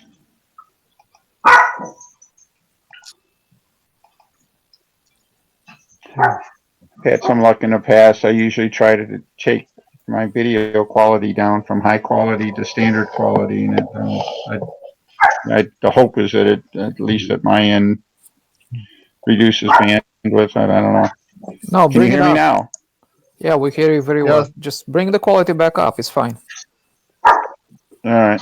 So Okay, I got a question. When you put them spars up the leading edge of the wing, uses like a turbulator, they work because the covering sags between them. Is that how that works? Yep. That's probably a good way to put it. On a normal free flight wing or something like that with lots of ribs in it, there's some sag between the ribs and all that. When you put a straight hard turbulator spar on there, then it becomes, at least between the ribs, you've got a hard edge for the airflow sees, and supposed to help control the boundary layer. So it's supposed to help, I think, like low-speed airplanes. I think one reason you don't see them on a lot of gas-free flights and stuff like that is they go like hell when they're, when they're climbing, and when they're gliding, even when they're gliding, the airplanes tend to be heavier than say the rubber-powered models and stuff like that, heavier and faster. So basically, on like a D-tube model, then if you build it, you'd have to add them like cap strips on top of your. Well, with a D tube, you can build it with or without cap strips. All right, and most are built, with the ribs are smooth, and you put cap strips on it, which is really a nice way to build. I'm talking about on the D-tube part of it that's sheeted. You'd actually have to put like little cap strips the length of the wing to make that turbulence over the sheeting. Well, if you're going to do it with that method, I think I've seen on some of the free flights is they'll take in like a piece of thread or something like that, and they'll glue it to the smooth, hard surface, so it'll literally stick up. But if it can't stick up very far, but they'll put a piece of thread on there or something like that. Yeah, I was thinking like a piece of tape or. Some people use, a piece of monocoat is a little thin, but if you like double it or triple it, you can put like an 1/8 inch wide piece of monocoat that looks like a spar, a couple of layers thick, and that has the effect of a turbulator spar. If you okay, an 1/8 inch trim strip too. Yeah. Well, what's going to happen over there if you put the turbulator spars like you have them like you show them? I think you're going to still have the sagging a little bit less pronounced, but you're still going to have some flat areas, flats with sagging, and that is so minimal. I don't think why you worry about it. I mean, I just let it go. It's going to sag anyways when you're going to put pressure on it from the sheeting as you shrink it down and stuff like that. I mean, the covering. Yeah, it depends. I mean, you get some magic formulas there too. Like, if you have a lot of ribs, then, like you say, there's like no sag between the ribs. If you have a wide spacing, like a 3-inch spacing on the ribs, you might get quite a bit more. And that spar is going to have a lot more important effect. Absolutely. And then John was asking about John was asking about about the spar, and the way I originally had it showed up, the sheeting shown and everything like that. You can put the spars under sheeting as a substitute for extra ribs, as far as trying to support the sheeting between widely spaced ribs. And again, I don't know if it's as good as having the rib there, but you definitely could do it. It would help keep sheeting from sagging between ribs if the ribs are too far out. Yeah. I've put my thumb through where it would have not. Yeah, it would have protected it if I'd had a spar Okay. there. The only plane I've ever put a turbulator spar on was one where the ribs were obviously too far apart. And if I had rebuilt it again, I'd put an extra rib or two in it and eliminate the need for the turbulator spar. Yeah. Well, that's why I thought the best one was the what was that old one where everything was braced and it went through the fuselage and you build up all your stuff on it. I-beam. Yeah, just an I-beam. Yeah. I-beam. Yeah, was it Friday? You had that I-beam on there that was done in the Warren Truss or whatever. That was pretty cool. Yeah. Well, those are nice wings. Yeah, I think if you build, and the last I-beam I built, I put the ribs like that, for that purpose. But they added quite a bit of torsional rigidity to the wing. It's something I-beams are terrible in torsion. They're bending, they're all right, they're kind of flexible and stuff, but they're really terrible in torsion. If you put the ribs in geodetically, they're better. It's nowhere near as strong as a D-tube or something like that. But it's better. And so I don't know. One of the things I was working on, the last I-beam I built, I ended up trying to fatten up the leading edge. There wasn't enough wood at the leading edge, and it had as a result, the leading edge shape was really poor. It behaved like it was too sharp. And what I ended up doing with the built airplane is I actually cut back the ribs, added to the leading edge, in effect rebuilt the leading edge on an I-beam wing without recovering it, if you can imagine that. Oh, wow. And it worked. All right. So what I was working on earlier today, I had a rib in there that would be, instead of having a solid chunk of wood on the front like you would with most I-beams, I was borrowing from some of our earlier conversations here.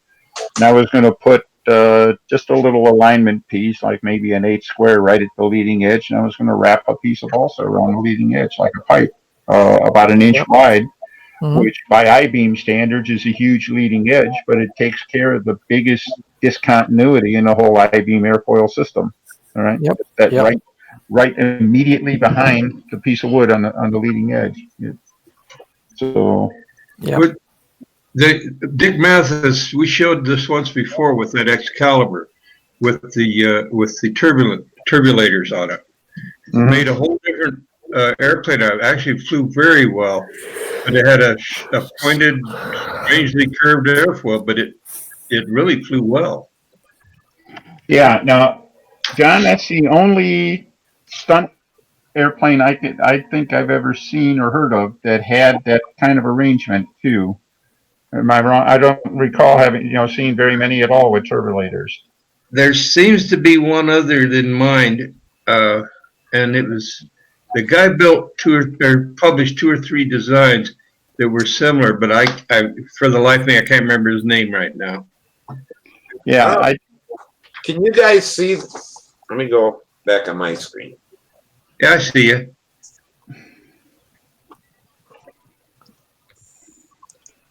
See how that's kind of stepped? Mm-hmm. Yeah. Now, if you did that down the wing, wouldn't that separate the air off the? Oh, wait. Well, if you think about that, Steve, yes, it will separate the air, but do you really need it? The only place where you have the separation to in the airfoil in the airflow, it's on the flaps area, right? Because even at like 10-15 degrees angle of attack on a wing, the air is pretty smooth and flows very nicely on the top of the wing all the way to the trailing edge. But the flaps deflection over there, because it's very, very high, you have separation over there. So if you want to put turbulators anywhere, you probably want to put them where you have the trailing edge sheeting over there. That's where I put it. Not on the maximum side of the wing, because you don't have separation.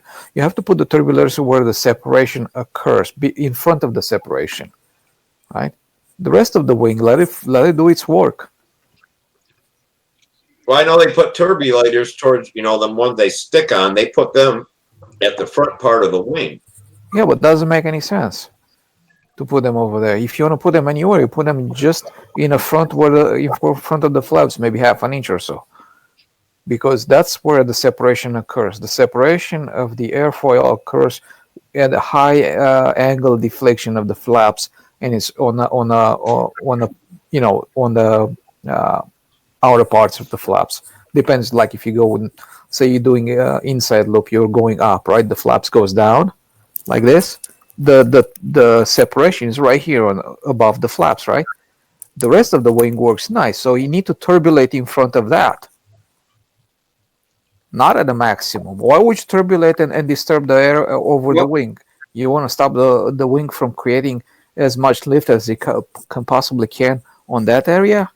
That doesn't add up to me.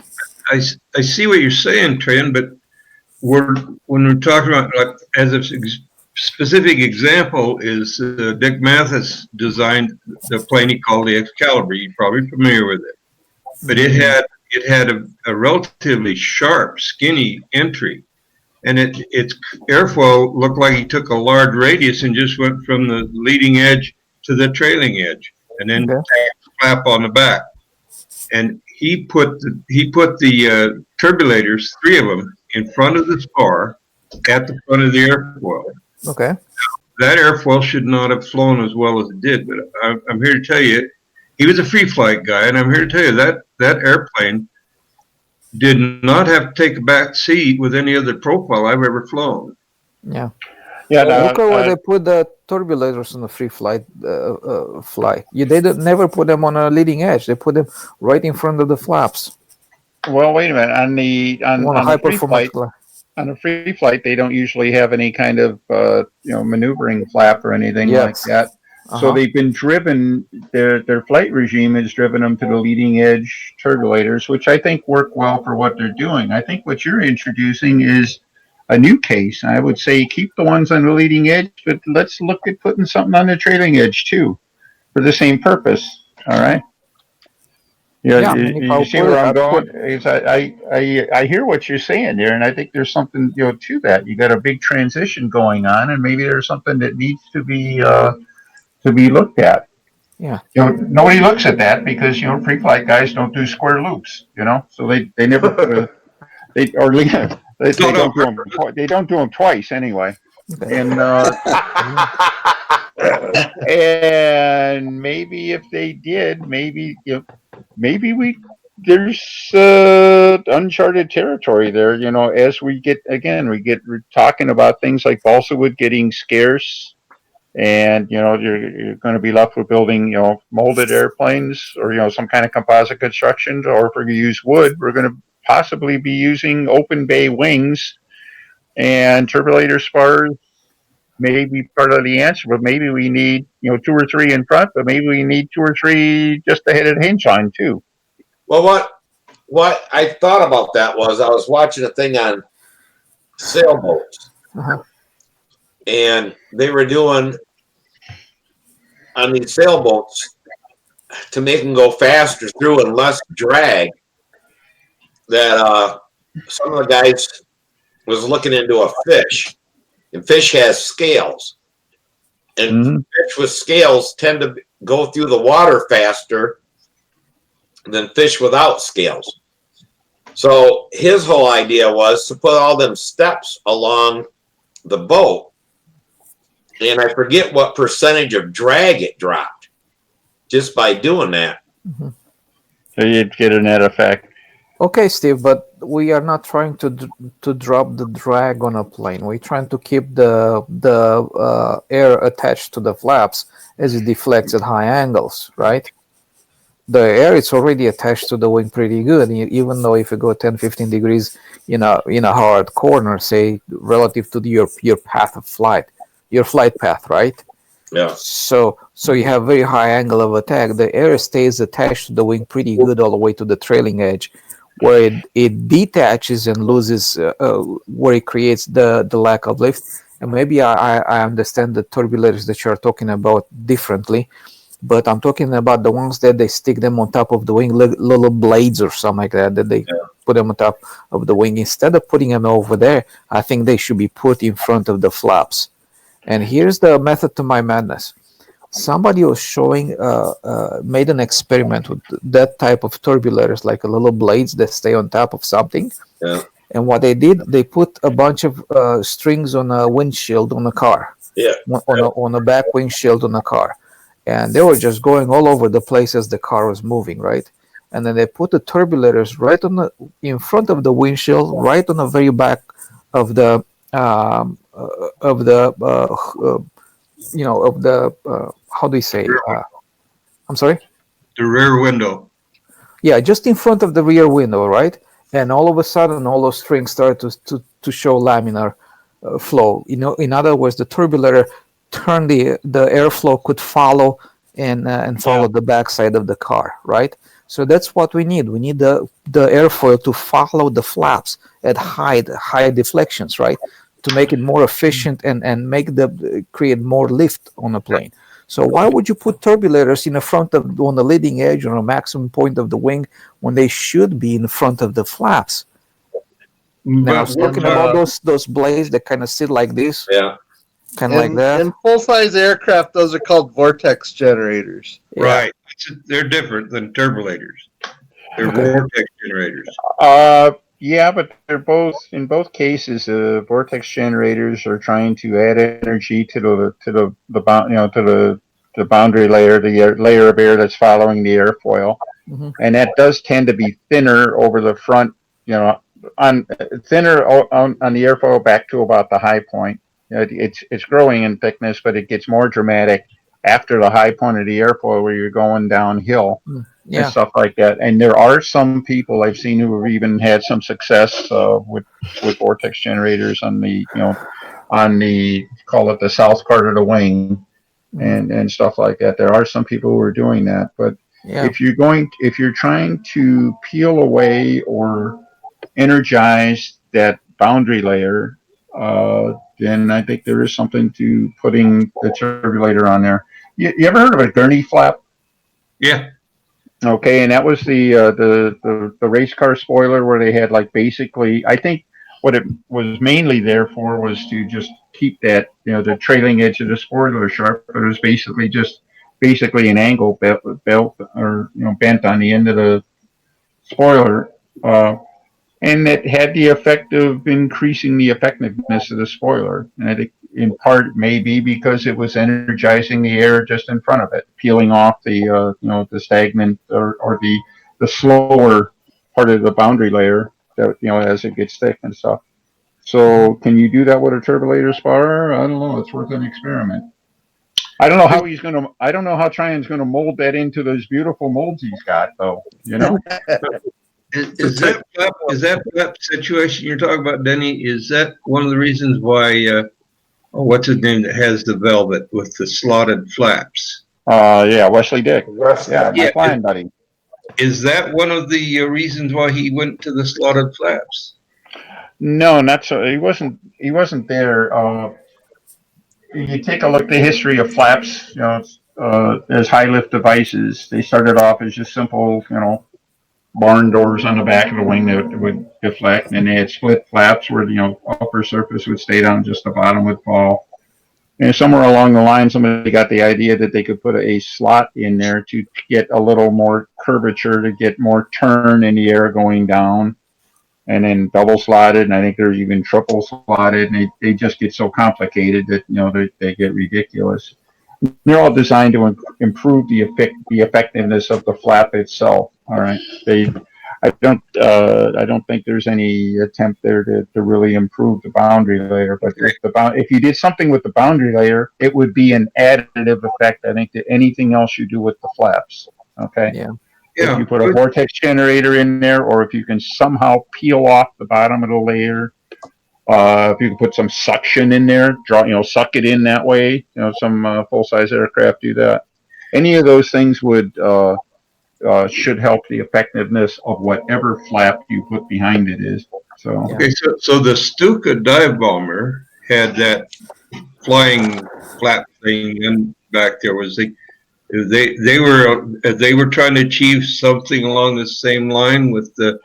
Well, there's a couple of things going on there. One of the things is that the external flap that actually was like a second wing flying below the wing made it easy to build the main wing. All right. There was no hinges in the main airplane at all. They just had literally this. And since the airplane, the dive bombers and whatever weren't designed to go real fast in the first place, That separate wing as a lifting device is worked pretty well. You can do.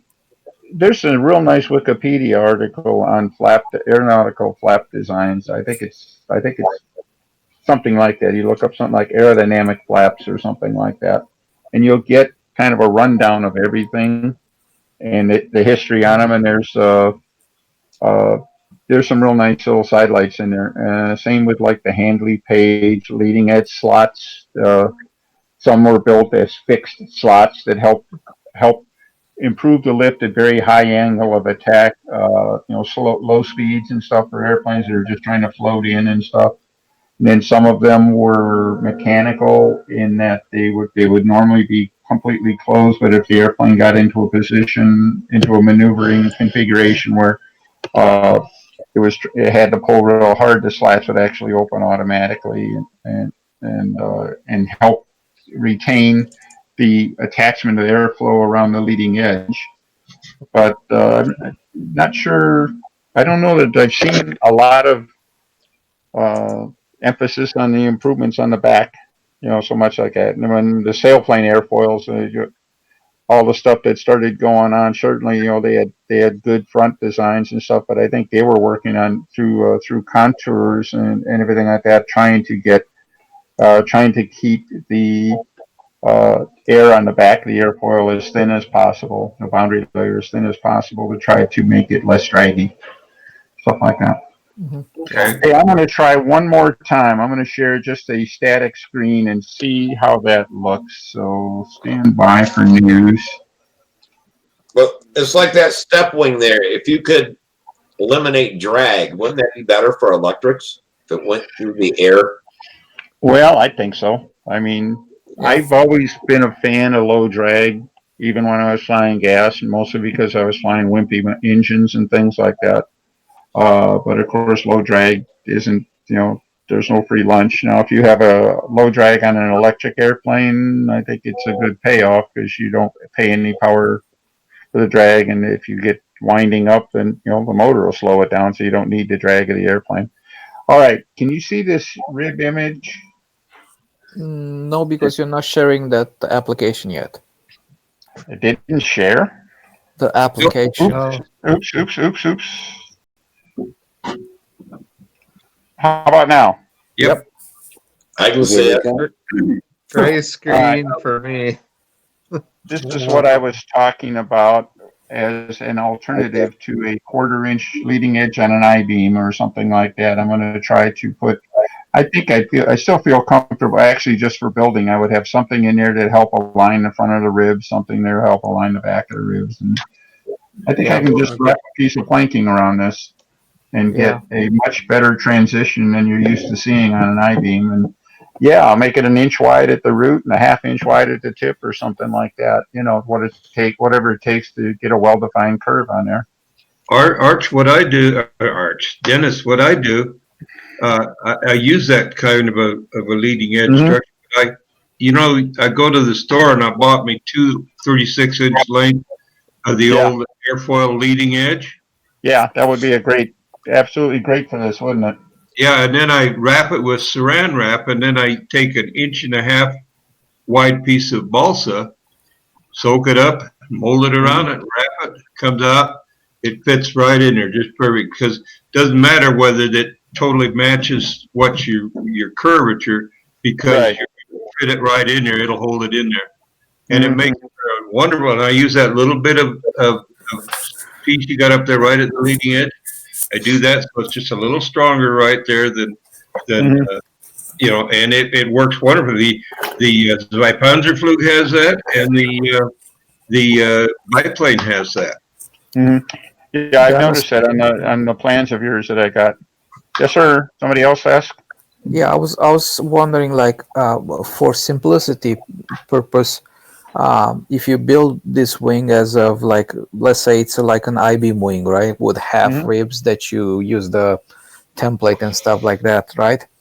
On a leading edge, what I would do, I would cut it horizontal over there, instead of having that little the small leading edge spar Oh, okay. and Yeah, I make know it what you mean. wider all the way to the back. Yeah. So then it's And going to be actually, easy. Yeah. okay, and actually my intention on this is that the spar would look like an I-beam spar, but I was going to have full ribs that would slide over it. Hmm. All Okay. right, so it wouldn't be a traditional I-beam strip rib, and then I wouldn't go through one rib at a time and cut a notch in them or anything like that.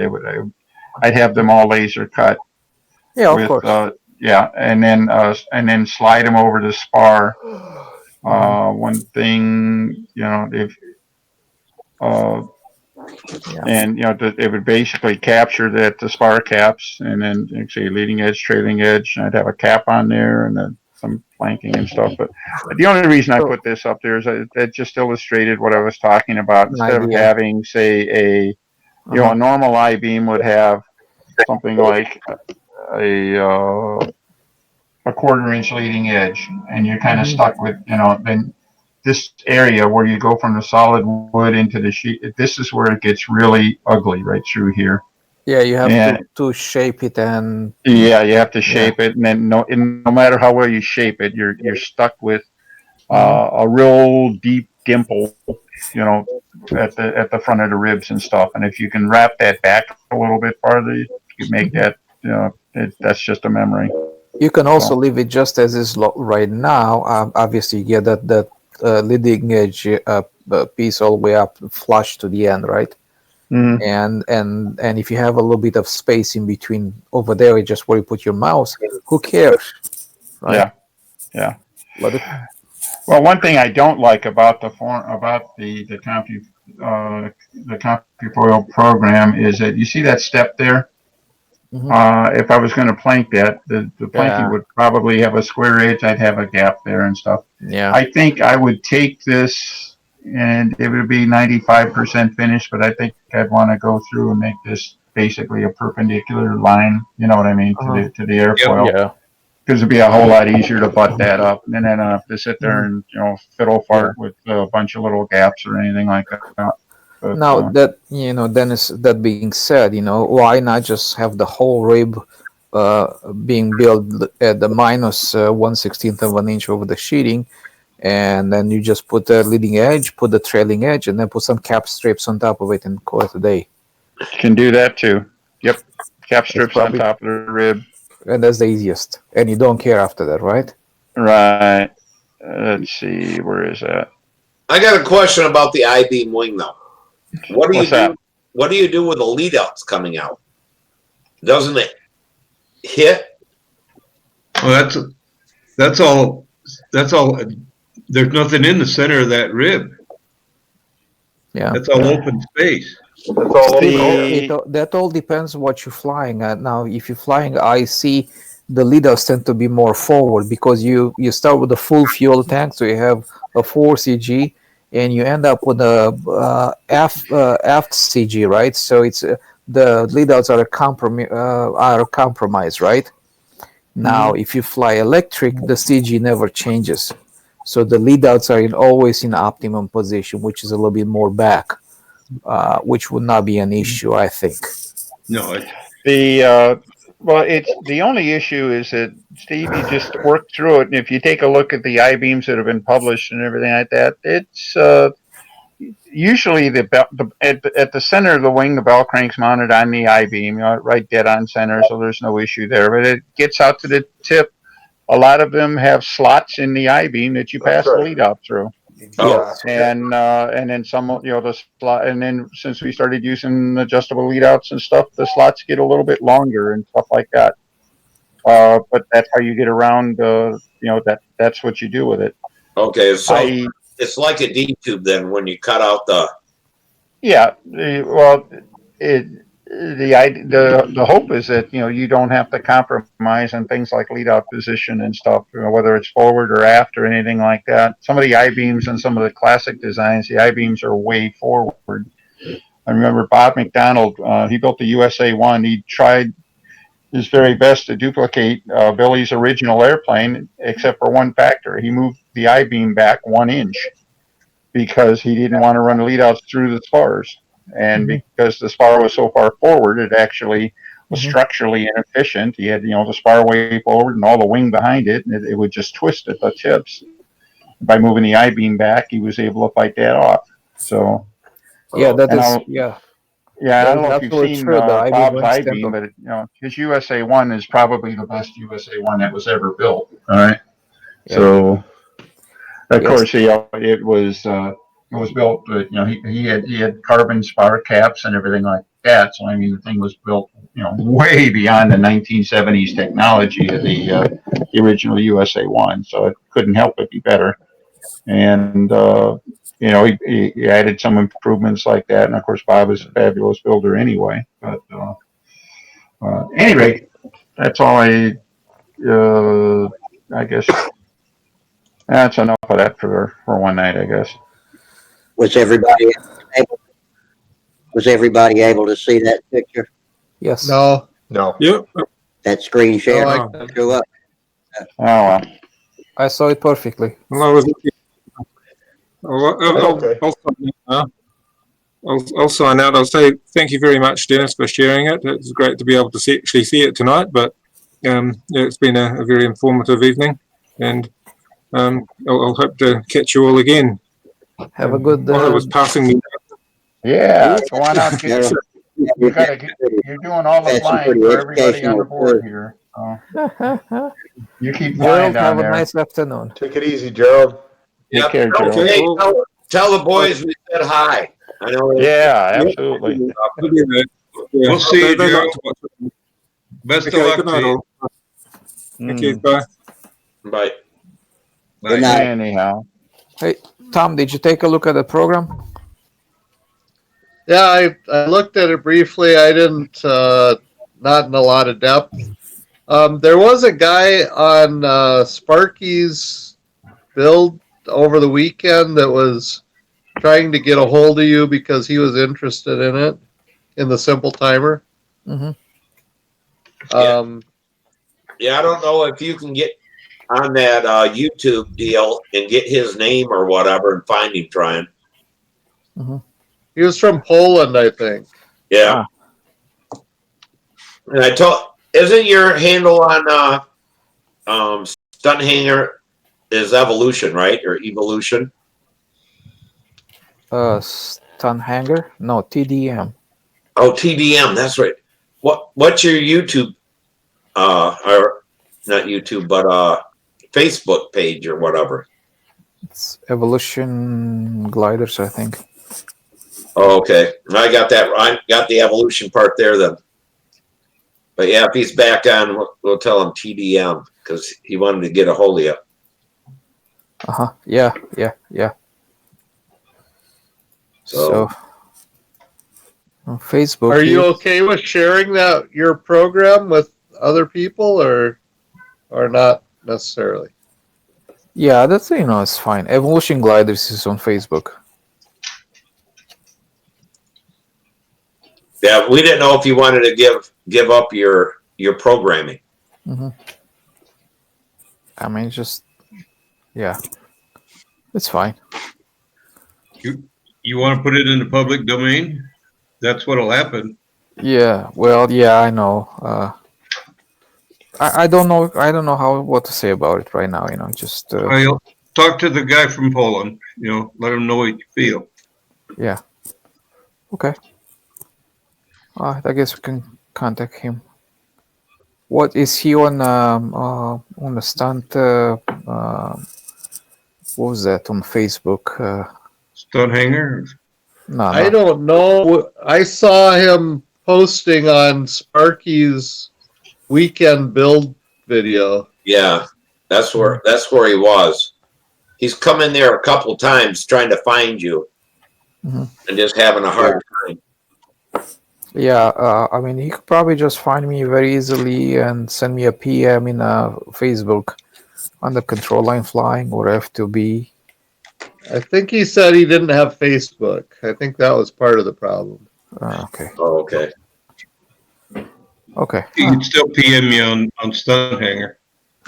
Okay. Yeah, but I gave him the wrong name. It's TDM. Now that he said it, I knew it. But I was trying to think of it on there, No, and I could think of what he went by in Stunthangar, and Yeah, the Stunthangar would be the no one it's Evolution Gliders on YouTube. That's my channel. Okay. So yeah, But he doesn't have. Oh, he has YouTube. Yeah. yeah, okay. So you molding anything there, Trent? What's going on in your world? School. School. It started. It did start. Uh, Yep. So, are you headed up to Chicago anytime soon? Have you any plans? Not that I know of. Maybe after the school is over. If it's gonna be, it's gonna be May sometime. Late May, sometimes in June, maybe. I didn't know if you were going to go spring break or. That might happen too. I don't know. What about Joe Knoll? You gonna make it to Joe Knoll this year?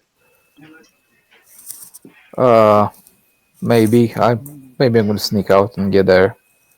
I would like to, just to be out of it, to get out of it. Yes, yeah.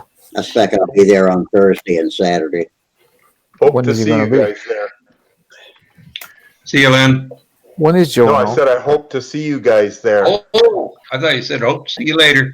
No. I said I hope to see you guys at Joe Knoll. Yeah, not if we see you first, Len. Yeah, I know. Are you coming to Joe and Len?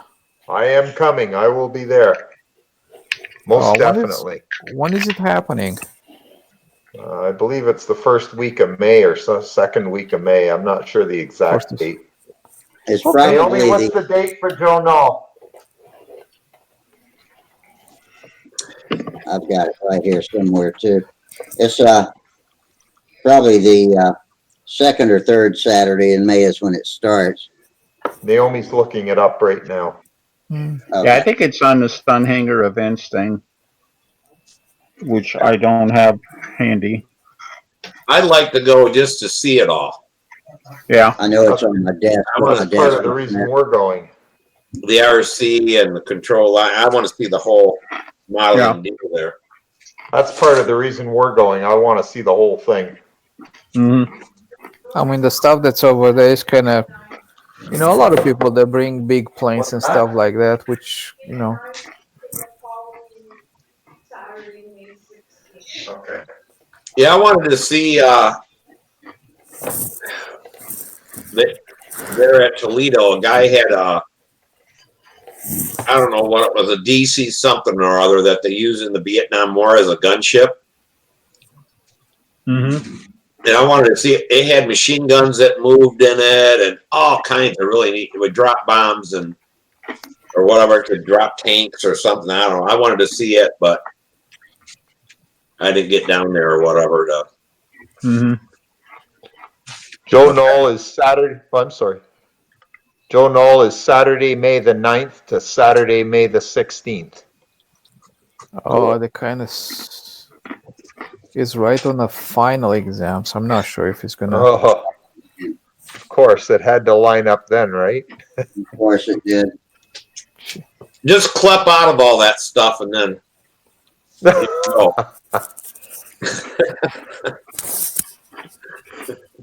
it.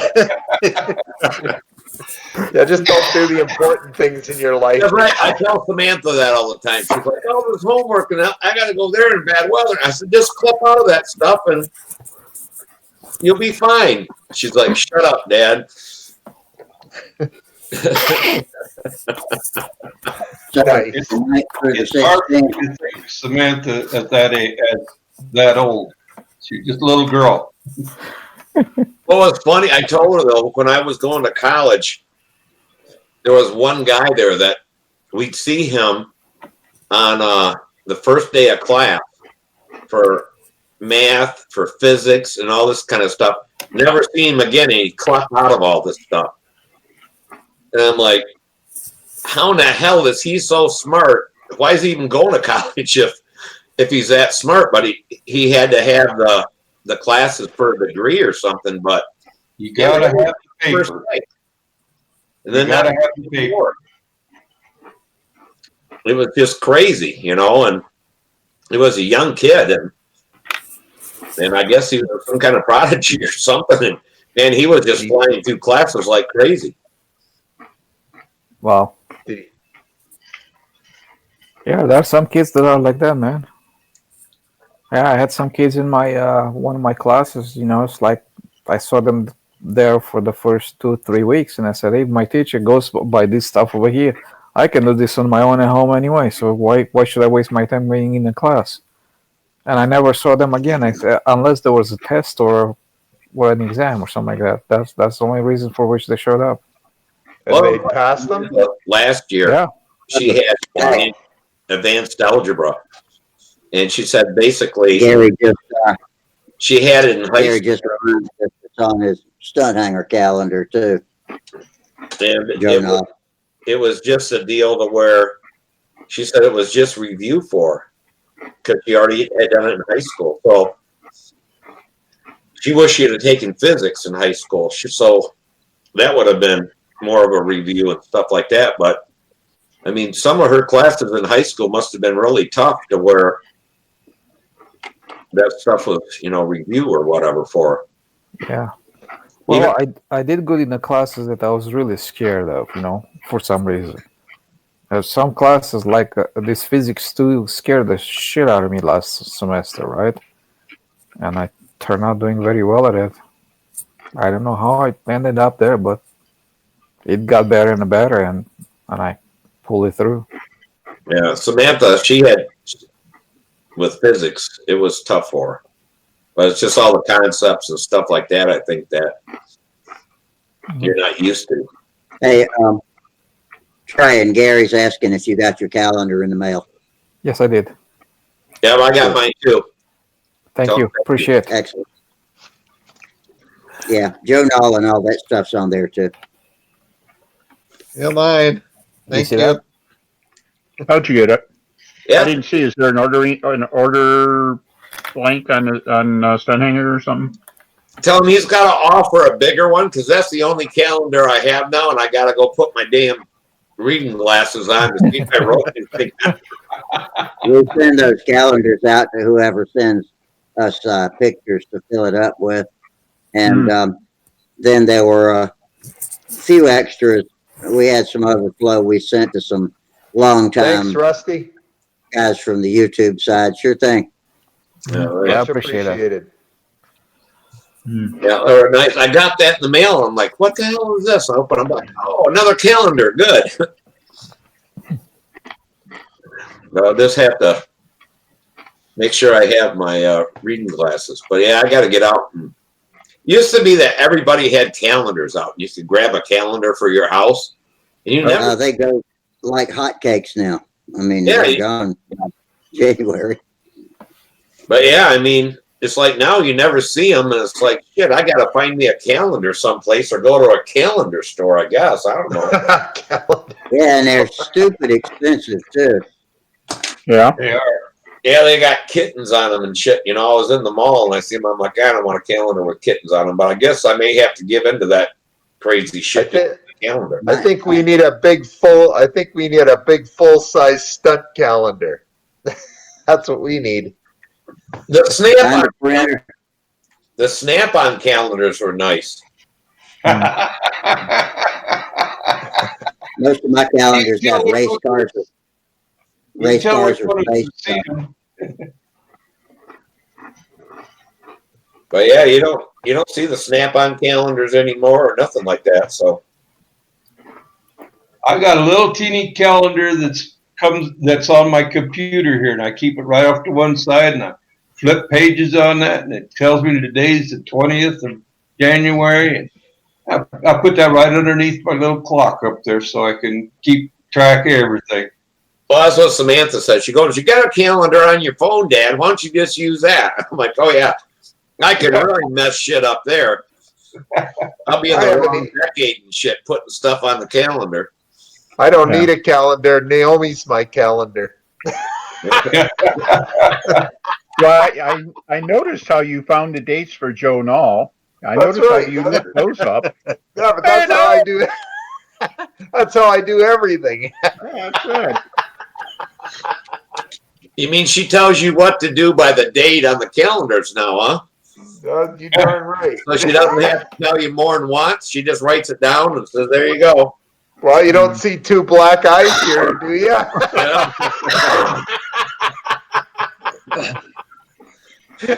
She's never had to tell me twice yet.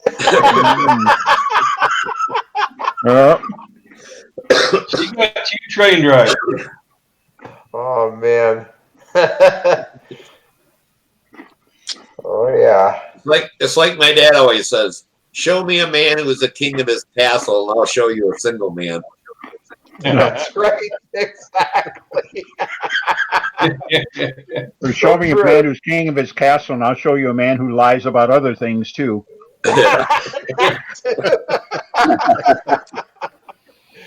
Yep. Oh gosh. Oh, well. Yeah, it makes All in life good fun. easier though when you don't have to make any decisions on your own. Oh, exactly. Trouble is, I've forgotten how to do that. Hey, before we man. pile out of here, I want to give a shout out to somebody, one of my buddies, Howard Shenton from our club, Metrolina Control Line Society, fell yesterday, I think, broke his neck. Well, he's got a fracture in his neck. I don't know how serious it is. I don't have any more details, but Howard's been going through a bunch of hard stuff like that lately, and I can commiserate with that. And so, Howard, I don't know if you're watching us or not, but hope you get better, big boy. And we'll be seeing you soon.